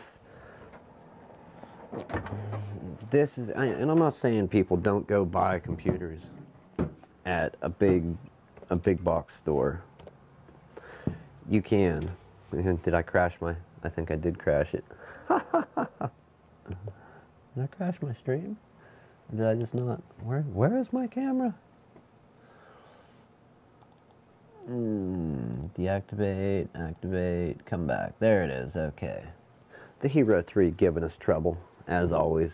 We love you, GoPro. Yeah, size comparison. Stock Intel cooler to what they're cooling an AMD processor, and there's a processor and a graphics processor. Both. You're doing CPU and GPU in a chip that size. And Intel does the same thing, but they have a slightly bigger, I mean, maybe this model compared to this model AMD compared to this model Intel processor that was in these systems, okay, maybe this is generating more heat. I'm going to say no, AMD does, because this thing died a nice premature death due to heat, due to being a cut corner board. I mean, they at least put 2 RAM slots on it. Usually there's only one if it's a single slot RAM system. But yeah, I don't like these. We want to sell this computer, and we want to sell it at this price point, $249. Acer, we want to sell one of your computers. We want to offer it for $249 with a monitor, mouse, and keyboard. Do what you have to get it in our store for that price. And this is the stuff you end up with desktops, and you end up with laptops that don't even have cooling fans and heat sinks in the laptop. You end up with, oh, we got an ambulance going by, or a fire.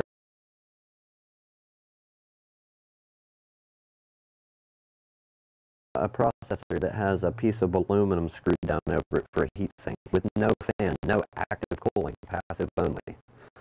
That is not a solution. See, now I have video stuttering. That is definitely not a solution in my opinion, but, Alright. Ooh, I had a graphical glitch. So being in the settings, maybe I did change something that's not good. We're going to go ahead and give a restart to this computer. So, we went through getting the drivers done to run my own repair. No, I don't run, and hopefully this is all streaming out. No, I don't. I mean, I do run the repair shop. It's not mine.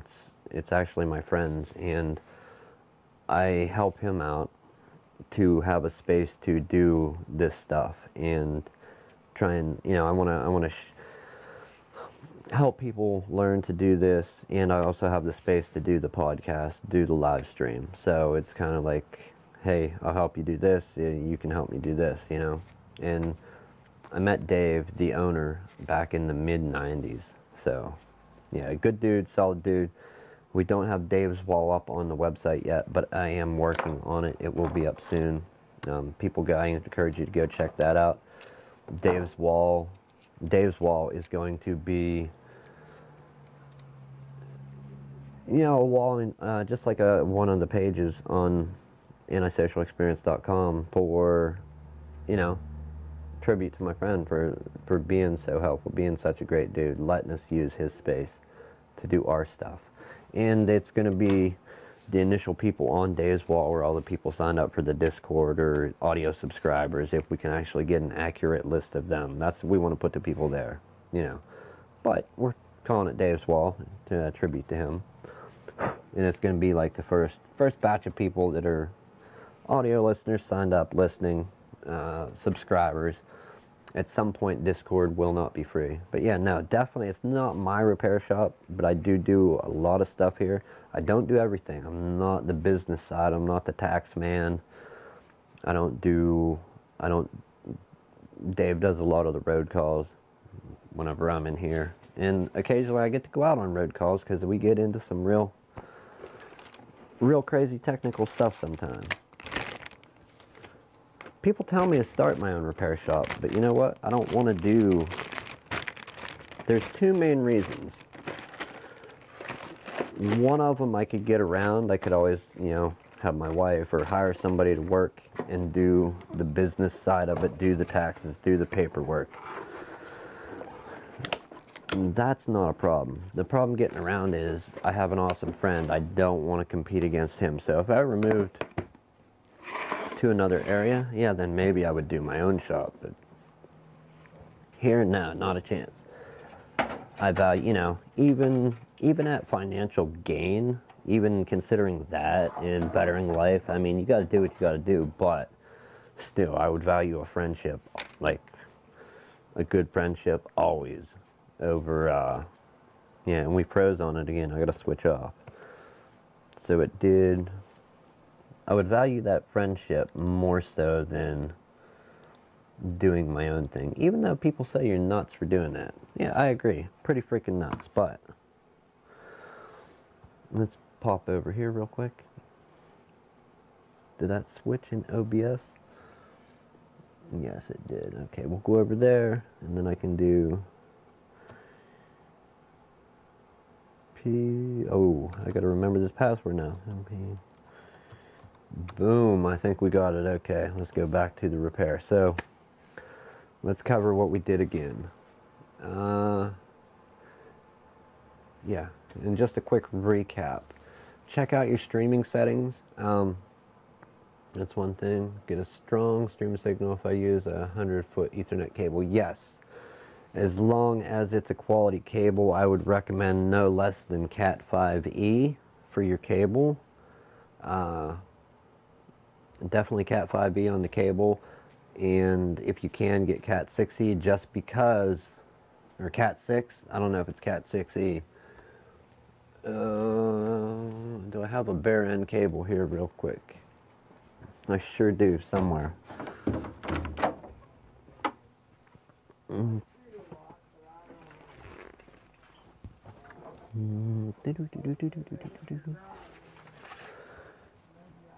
Alright.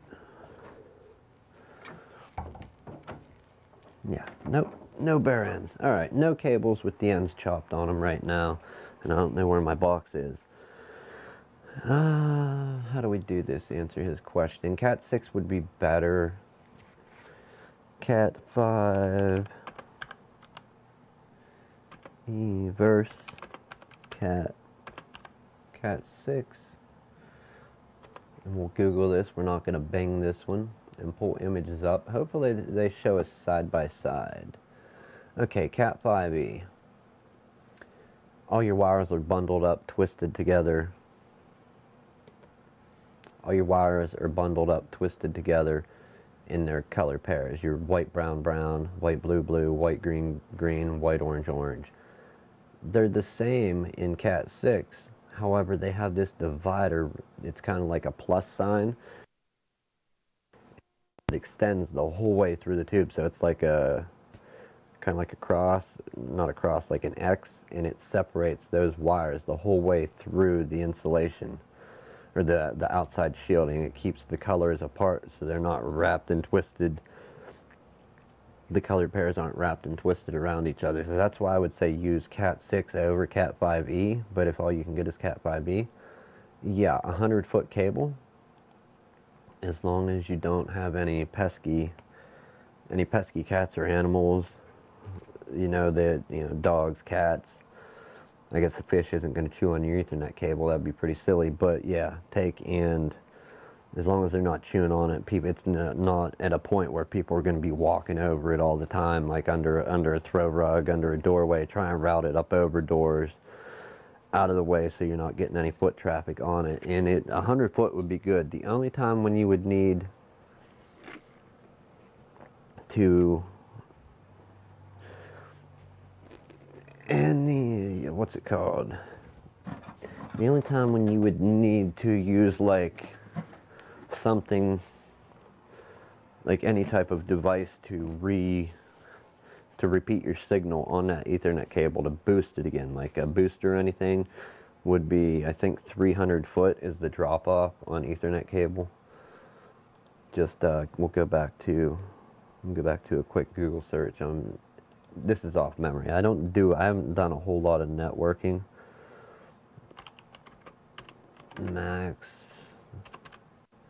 I used to do more networking. I'm not a pro. I learned it from my friend Matt.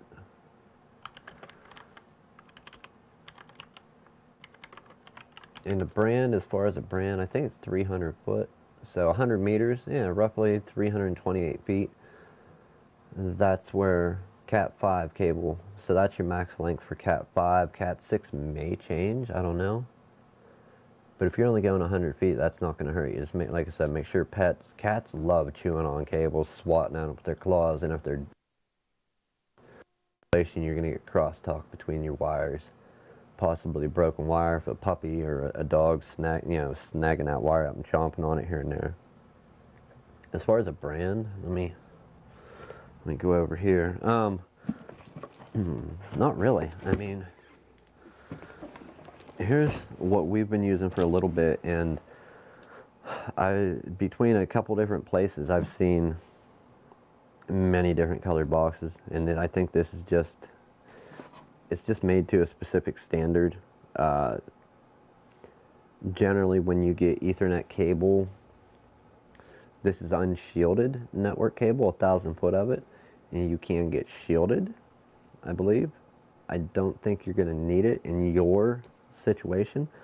However, what you want to watch out for when getting Ethernet cable is make sure that it is not twisted cable, like each individual little strand of wire. You don't want it like twisted like speaker wire would be.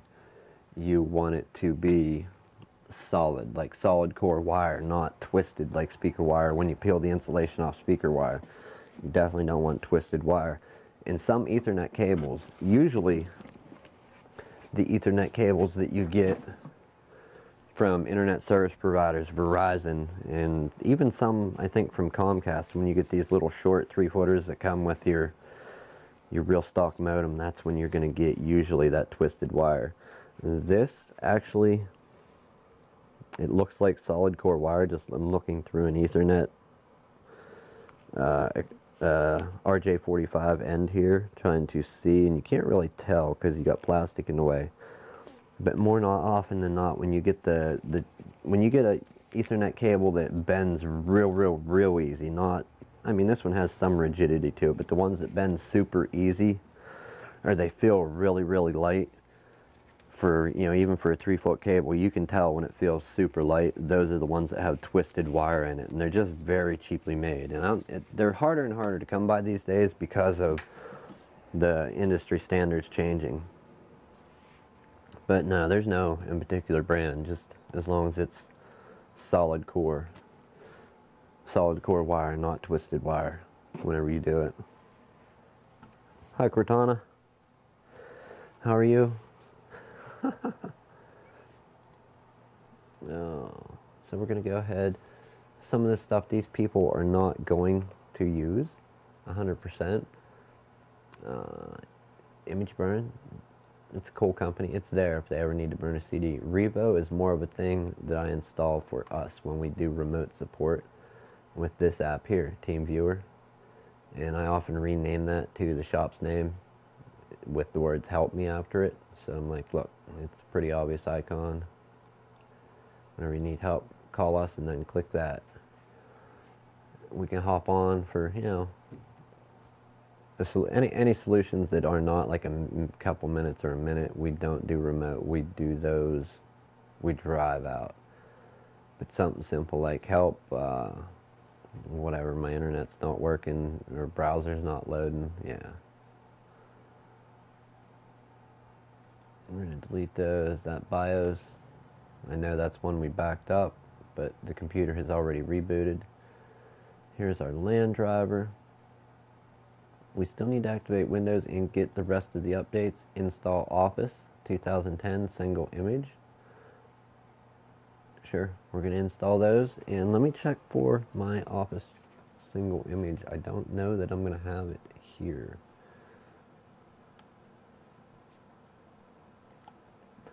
But yeah, I wasn't aware that the stream was clear. Thanks for saying that. I do appreciate it, man. I tried. I think you asked me that question a while ago, and I kind of didn't see the comment right away. So I'm glad that I at least got a chance to answer that for you. Where are we at? Where would that be? I apologize at my lapse of knowing where anything is. This computer just recently got redone. 2 1-terabyte drives, and all their data got copied over to 1 2-terabyte drive, so all the folders got shuffled together. And I'm trying to find where my Office 2010 single image would be. Hopefully in the downloads folder of the backup I did with our software. So let's do a search in that downloads for Office and see what comes up. 2000 Tech G English high school. So that's a high school discounted one, I believe. High school going to college. And that looks like that's that one. Let's go back to 2-terabyte and look for ISO files. ISOs. Do we have? Nope. No 2010. Benson, what about you? Media creation tool. That's for our pod. No, it's not there.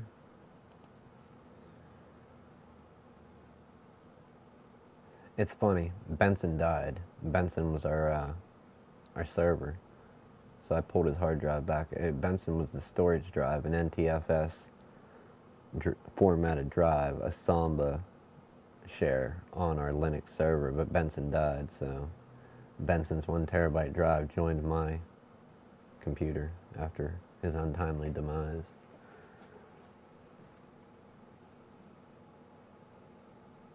Okay, we're going to look at this realistically and find this 2010 single image. If I don't, we're just log into my... Now that's Office 2010 Professional. I don't think... Office single image, boy, that's kind of scary. Office single image 2010 does not say Office 2010 Professional, so I don't think... I think I need to go download it. So,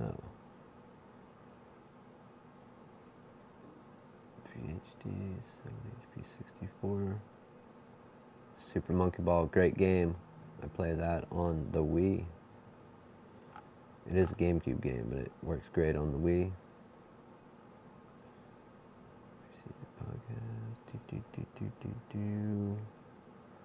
We got our torrent downloads. I know it's not in there. Boy. 2010 Professional. I know it isn't going to work, so we're going to have to just, we're going to have to download this.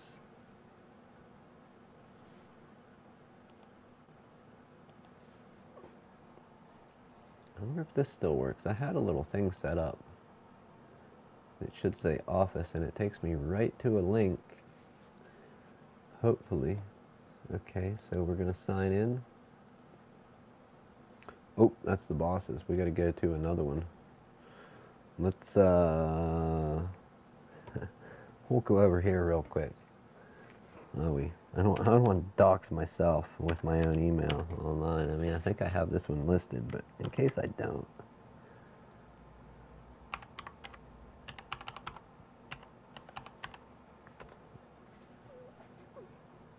Can you guys see me typing? Not on this one, you can. Okay. Just imagine that. I'm sitting here typing. Just typing out my master password online for anybody to use. Oh, here we go. Yeah, I forgot. I'm setting myself up for failure left and right here. I got the green screen in the background and it's showing my desktop because I took the Christmas slideshow down. Hold on. We'll go to the no green screen one while I put the product key in. Oh boy.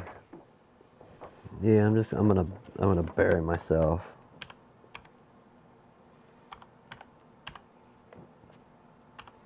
JTJYC 9RJ3C.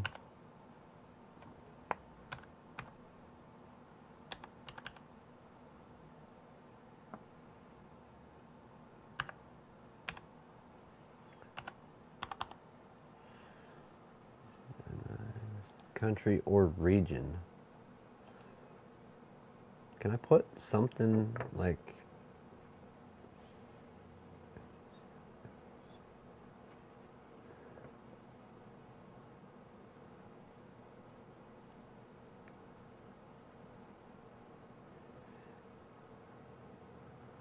oh, I got somebody pulling in here.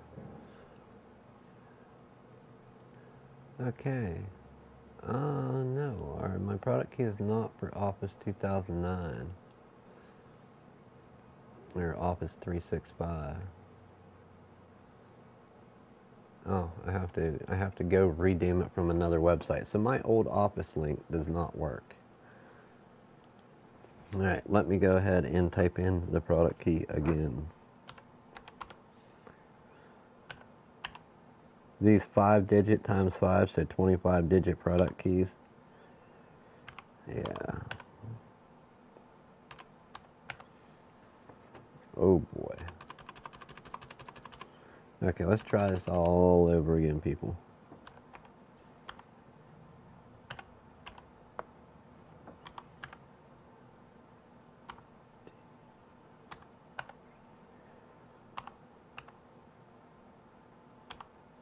So the question is, have I, with having to type this enough times, read out at least each part of it one time with each time that I've been typing it?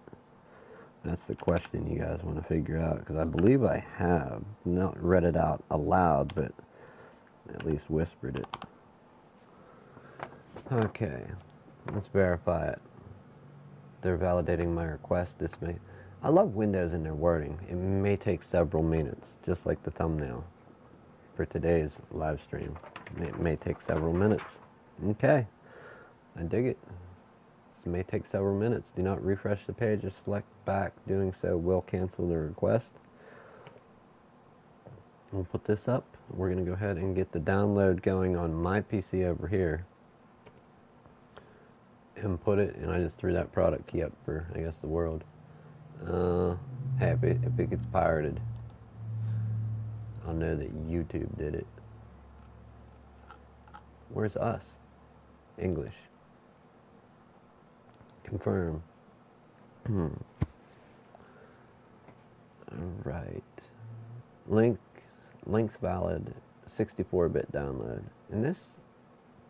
Okay, so this is the same thing. These people have... This is a single image, but the single image does not... It used to give you a thing called a single image. This is another one of those Tech G Englishes. So who knows where... Are people signing... This is a business computer here. This isn't a school computer that I'm working on. This is a brand new build for a business because their super special cut corner AMD machine died. It was like 13 months old or so, maybe 2 years old. It died, but are they signing up? Like, are they getting, like, people say they're in school or use whoever's in school they know to get a discount on Apple computers, on Macs? Are they signing up and getting Office for cheaper? I don't know, but I would think so. Alright, let's get back over to the repair for a few. Alright, it looks like updates are good. We do need to go to our control panel and activate Windows. While we're here, I think I said this before, another little performance tweak. And with newer computers, you really don't have to do this. I will get the YouTube back up.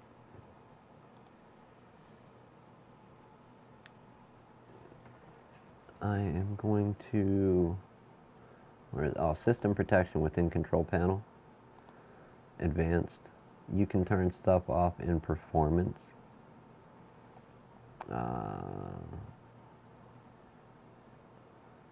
Quite a job from the past. That was kind of like,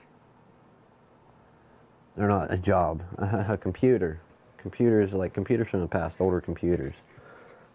You can turn stuff off there and it will help them out running newer versions of Windows.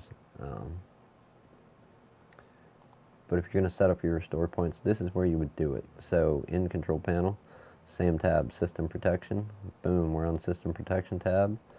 That one there, if it is not configured and set up, meaning saying on, if it says off, you need to configure it first for drive C and then create. We're going to go ahead and create a restore point before we do this Office install. So, where are we going to go? We'll go above.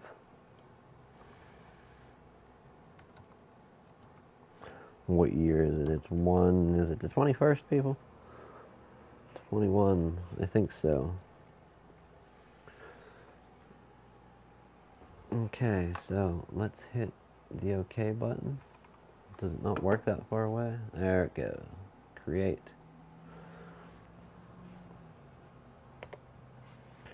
Alright, repair only. I wonder if it's the boss texting. It is 6:49 currently. It may be. Not this boss. My boss. Boss. Did I get to the shop yet? What kind of question is that? 2-hour delay for Tuesday. Cool. 2-hour delay for the kids tomorrow if you live in our general area. Alright, did our restore point go through in time successfully? Oh my, yes. It did. Okay, Windows, you need to be activated. We're waiting on Office to finish downloading. Gonna go ahead and install Office. I don't know if an Office install depends on Windows being activated or not, but we sure are gonna find out. Oh, I never made coffee today. What do you people think? If I let you hang out. If I let you hang out.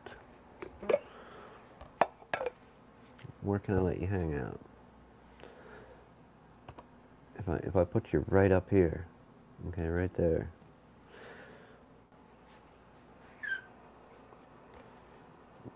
Just try not to bump into nothing while y'all are up there, okay?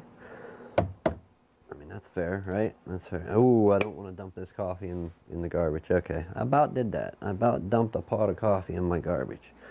Give me a moment to go blast some water out of the sink. Wow, is it cold?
Well, I really hope nobody steals that idea. Boy, that thing's crazy colors. Wow, maybe I'm gonna get an RGB lighting motherboard.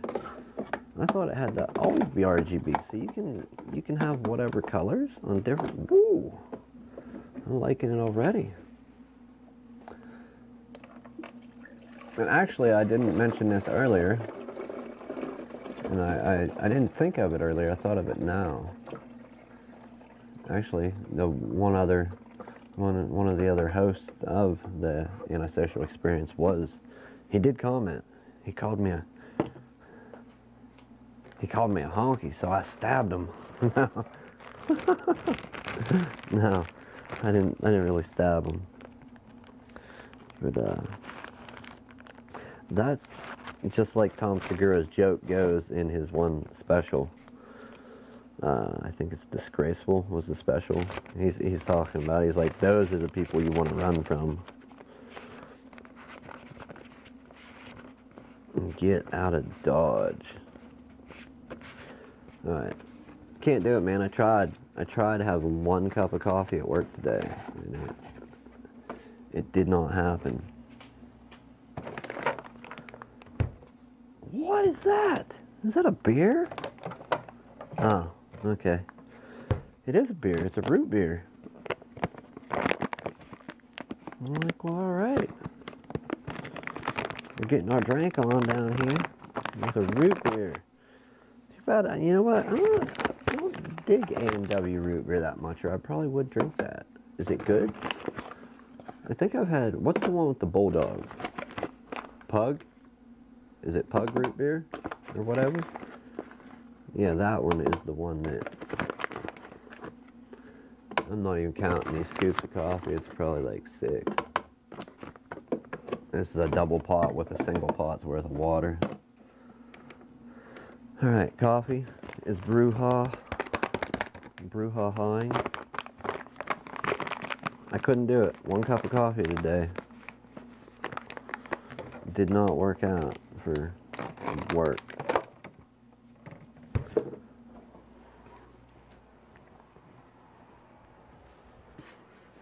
Alright. Let's get back to the repair. Oh, we need our flash drive.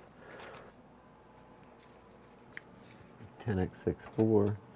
And I hope what anybody that catches this in the future, I hope anybody that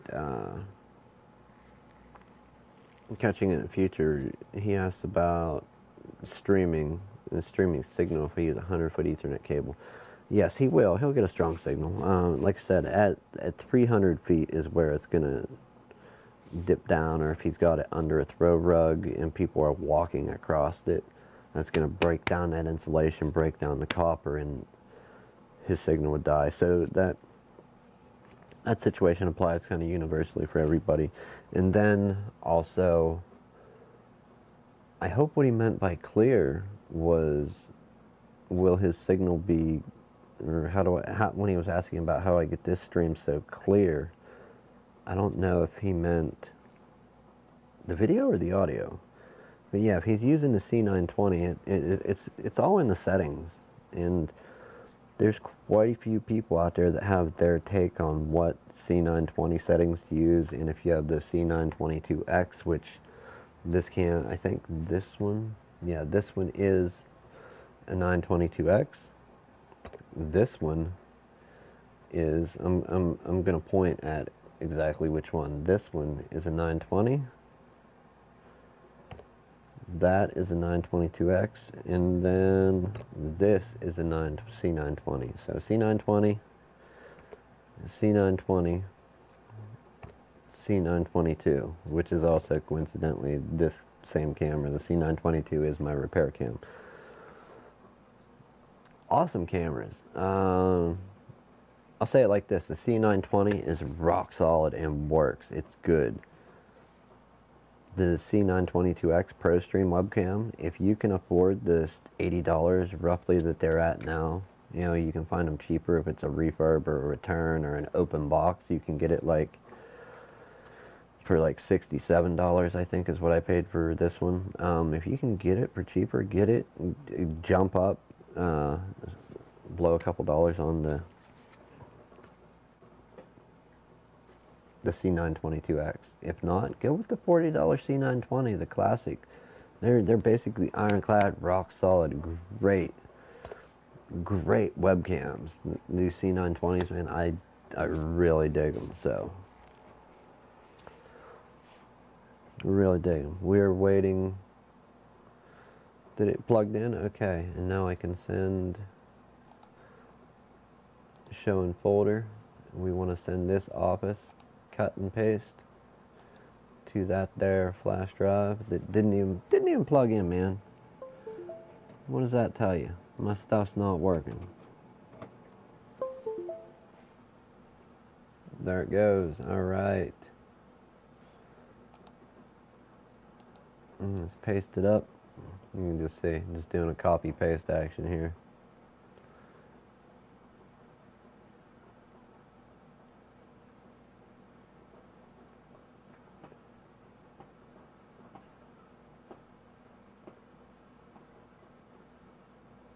Am I counting for no reason?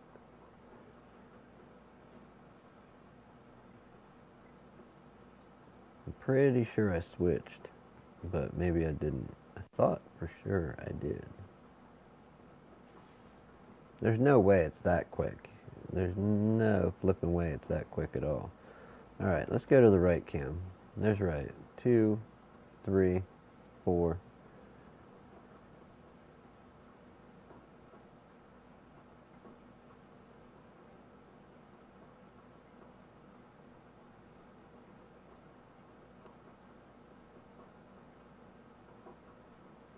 So about 17-18 second delay, which is not bad. Not bad at all. Well, I don't mind 17, 18-second delay, man. I don't think I have any delay set up. I have it set up for little to no delay. So we're gonna go ahead and get our Office install going on our super build over here, our mean machine with the Core i3-8100. You know.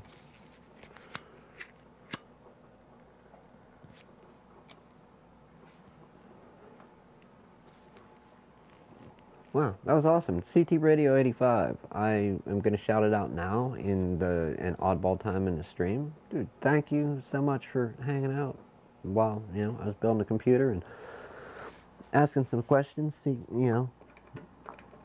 seeking input, output, whatever. Yeah. Dude, thank you for hanging out and joining the stream. And I will also throw it out at the end, I was going to try and contact you, actually. So if you watch this or catch up on any other parts of the stream. Wow, is my input? Yes, it's still going okay. I always forget to check if my transmitter batteries die. I need to... Oh boy, I sound really dumb now.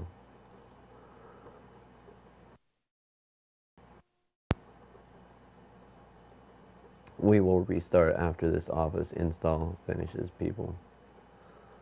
Okay, so it is still called single image once it opens up, but it comes under that Tech G label.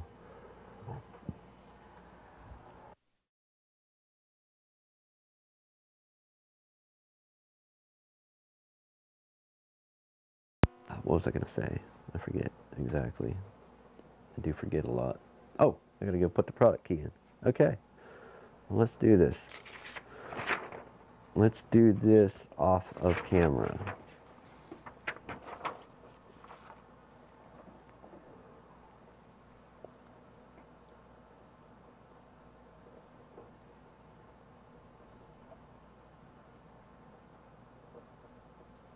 Ooh, that hurts.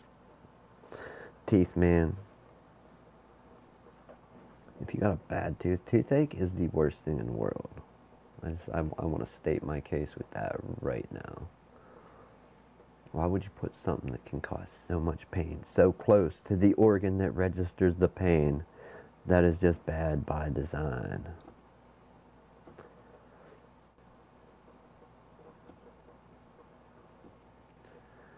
See,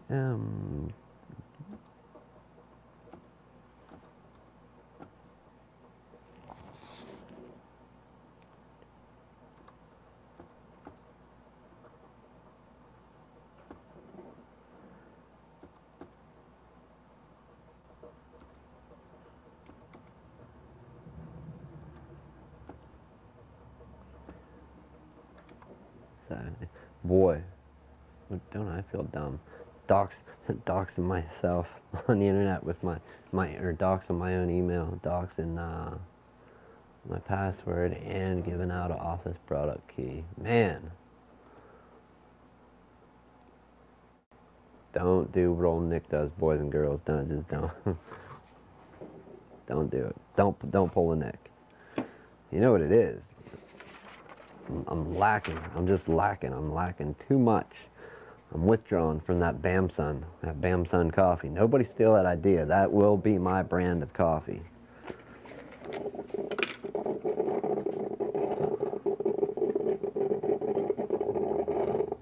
I can't wait. It'll fill up in the top brew part. I gotta get some coffee in this cup, y'all.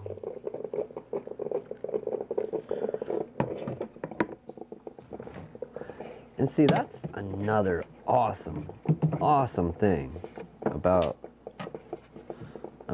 YouTube and just the internet, and especially new media, and all these ways to take and create content and build your own brand, build your own stuff. I mean, granted, they had telemarketing and infomercials years ago where they'd take callers and everything, people would call into live radio shows, TV shows. But this new media thing is great because exactly like what just happened here tonight. Okay, I'm doing a stream while doing this, and this gentleman stops on, asks some questions, gets some answers, and then the interaction with people. And like I said, I think I was going to try and contact him in the past before about the podcasting thing, and I wanted to like get together and maybe do a stream, collaborate, do some content, have him jump in for one of these live streams. Even when I was first setting this up, I think is when I had that idea. I just illiterate with YouTube and not real good at anything that I do on here. It's a learning process. I think being a content creator,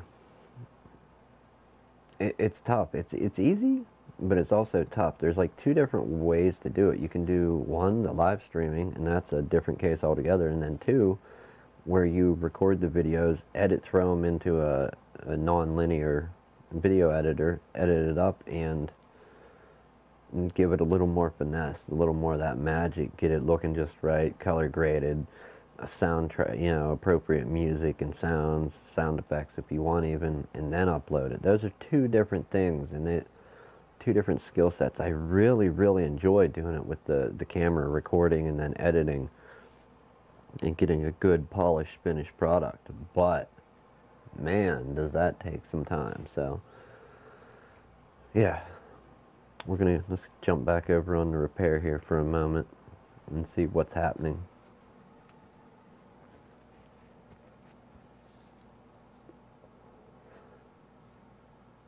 Anybody catching this in future who wants in on it, who wants to design the logo for the Bamsun coffee? Bamsun. Boy, that'd be even trickier. We'll put it together as one word, Bamsun. Bamsun. B-A-M-S-O-N. Bamsun coffee.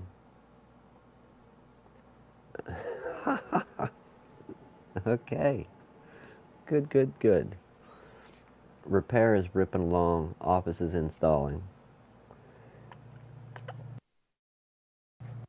Now, while that's going, we're going to flip back over.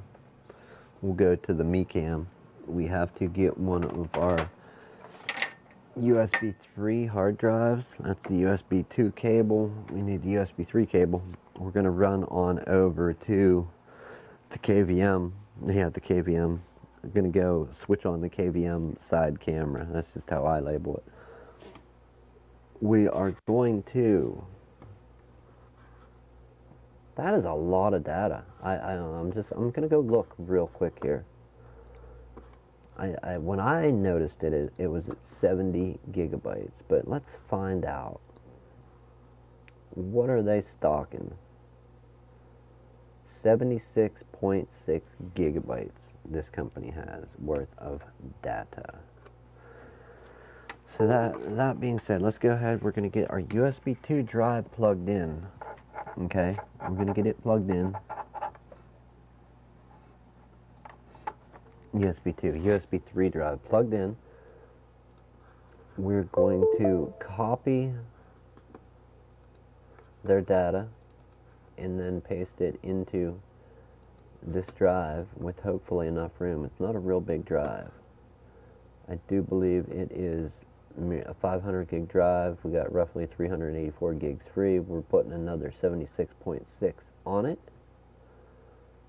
So this data transfer has to copy over. I'll have to call this lady and tell her first thing in the morning she can pick this up, because I've got 70 gigs worth of data to scan.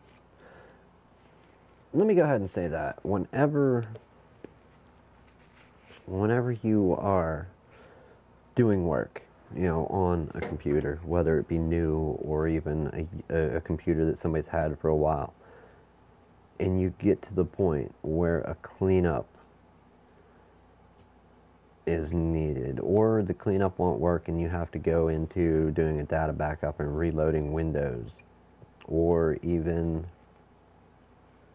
whatever, building a new computer and you're migrating data from the old computer over to the new one, because maybe maybe your computer died from, you know, a premature death from heat death because it wasn't being cooled for the job it was doing, or who knows. Whatever the reason may be, once you get to the point where you're working on the computers, you want to at some point scan that data backup. If you use software, if you're just manually pulling over all the data from the user folder, like the documents, pictures, videos, downloads, desktop stuff, you have it all within a folder. Scan it with Malwarebytes that has current updates. Scan it with Windows Defender and any other type of antivirus, anti-malware, adware, spy, anti-whateverware utility. Take and scan that data. If the scanner lets you point it to a specific location, a custom scan, because it's the data backup, or before you do the backup, if you know you're going to do it and the computer's still running, not in this situation where the computer is dead and we pulled the hard drive, but the computer actually boots Windows, do the scans on there, do the cleanup, do the data backup, and then afterward do the scans on the backup as well, and you're double sure that you're not pulling over infected files over to, or what's it called, over to the new computer. So let's go ahead, we're going to close out the Office install. It finished. If I look, I think, is a restart required? Yes, a restart is required. Let's go ahead. We're going to restart now from Windows 10 version 1803. There's an update to it, so we will get that. We will get that started. Before it gets much later, which is pretty late now, I'm going to go ahead and give this lady a call. It's been a long video. I thank you guys for hanging out. Huge, huge, huge thank you to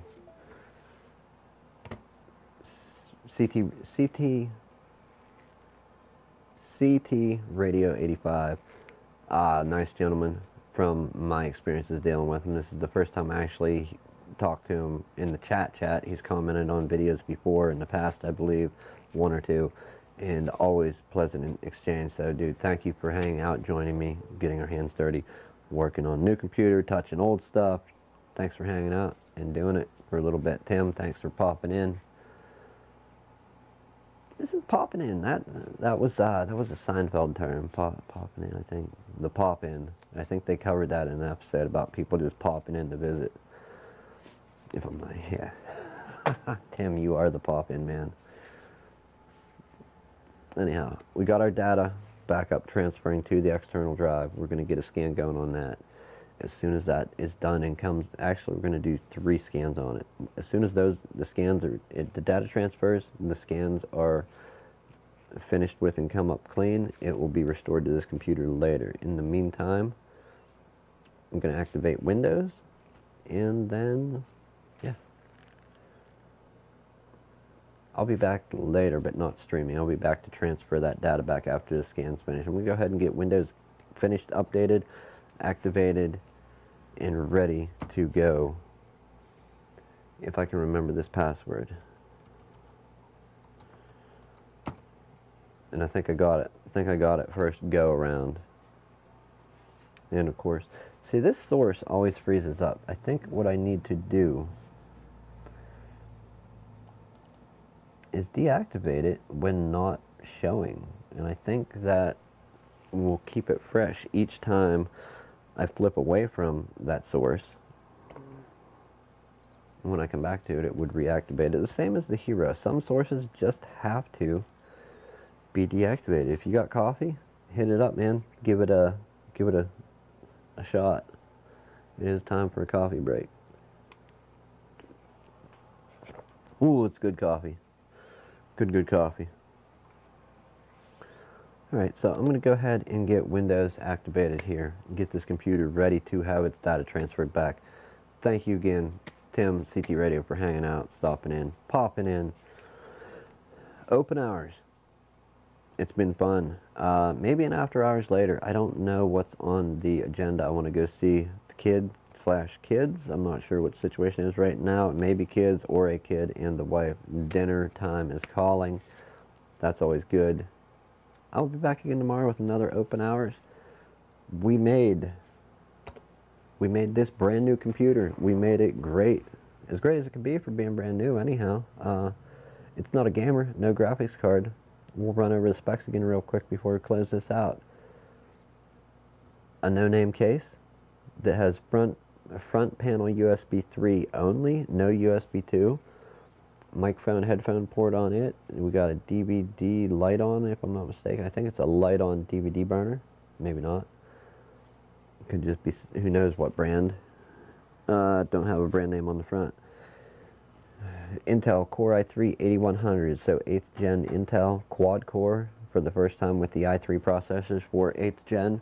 An EVGA 500 watt power supply, Gigabyte B360M D3H motherboard, 8 gigabytes of G-Skill Aegis RAM, DDR4 2133, and that's about it. 500 gigabyte Western Digital Blue boot drive, 1 terabyte storage drive going back in. That way, if something happens to Windows, something could happen to their main Windows hard drive or to the computer itself. Hopefully, it doesn't take out their data storage drive.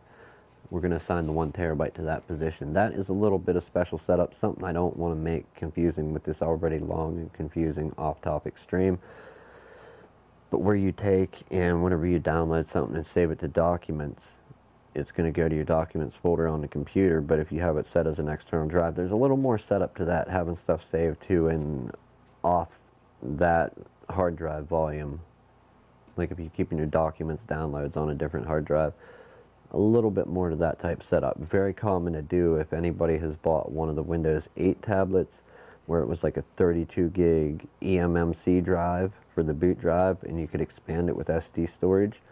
You often had to send your downloads and documents, photos, videos to that SD card by doing the setup we're going to do here. But it's slightly different with a non-mobile, non-laptop, non-desktop device. It's different than doing it with these type computers. So, thanks for watching. Think about commenting, subscribing, liking. It does help more than you know. If you don't create content, you just watch. I know people talk about it and ask for it, and yeah, it really, really does help. I want to try and get more subscribers. So share it out. Thanks for hanging out with me here at Open Hours, possibly an after hours later. I will see you later or tomorrow.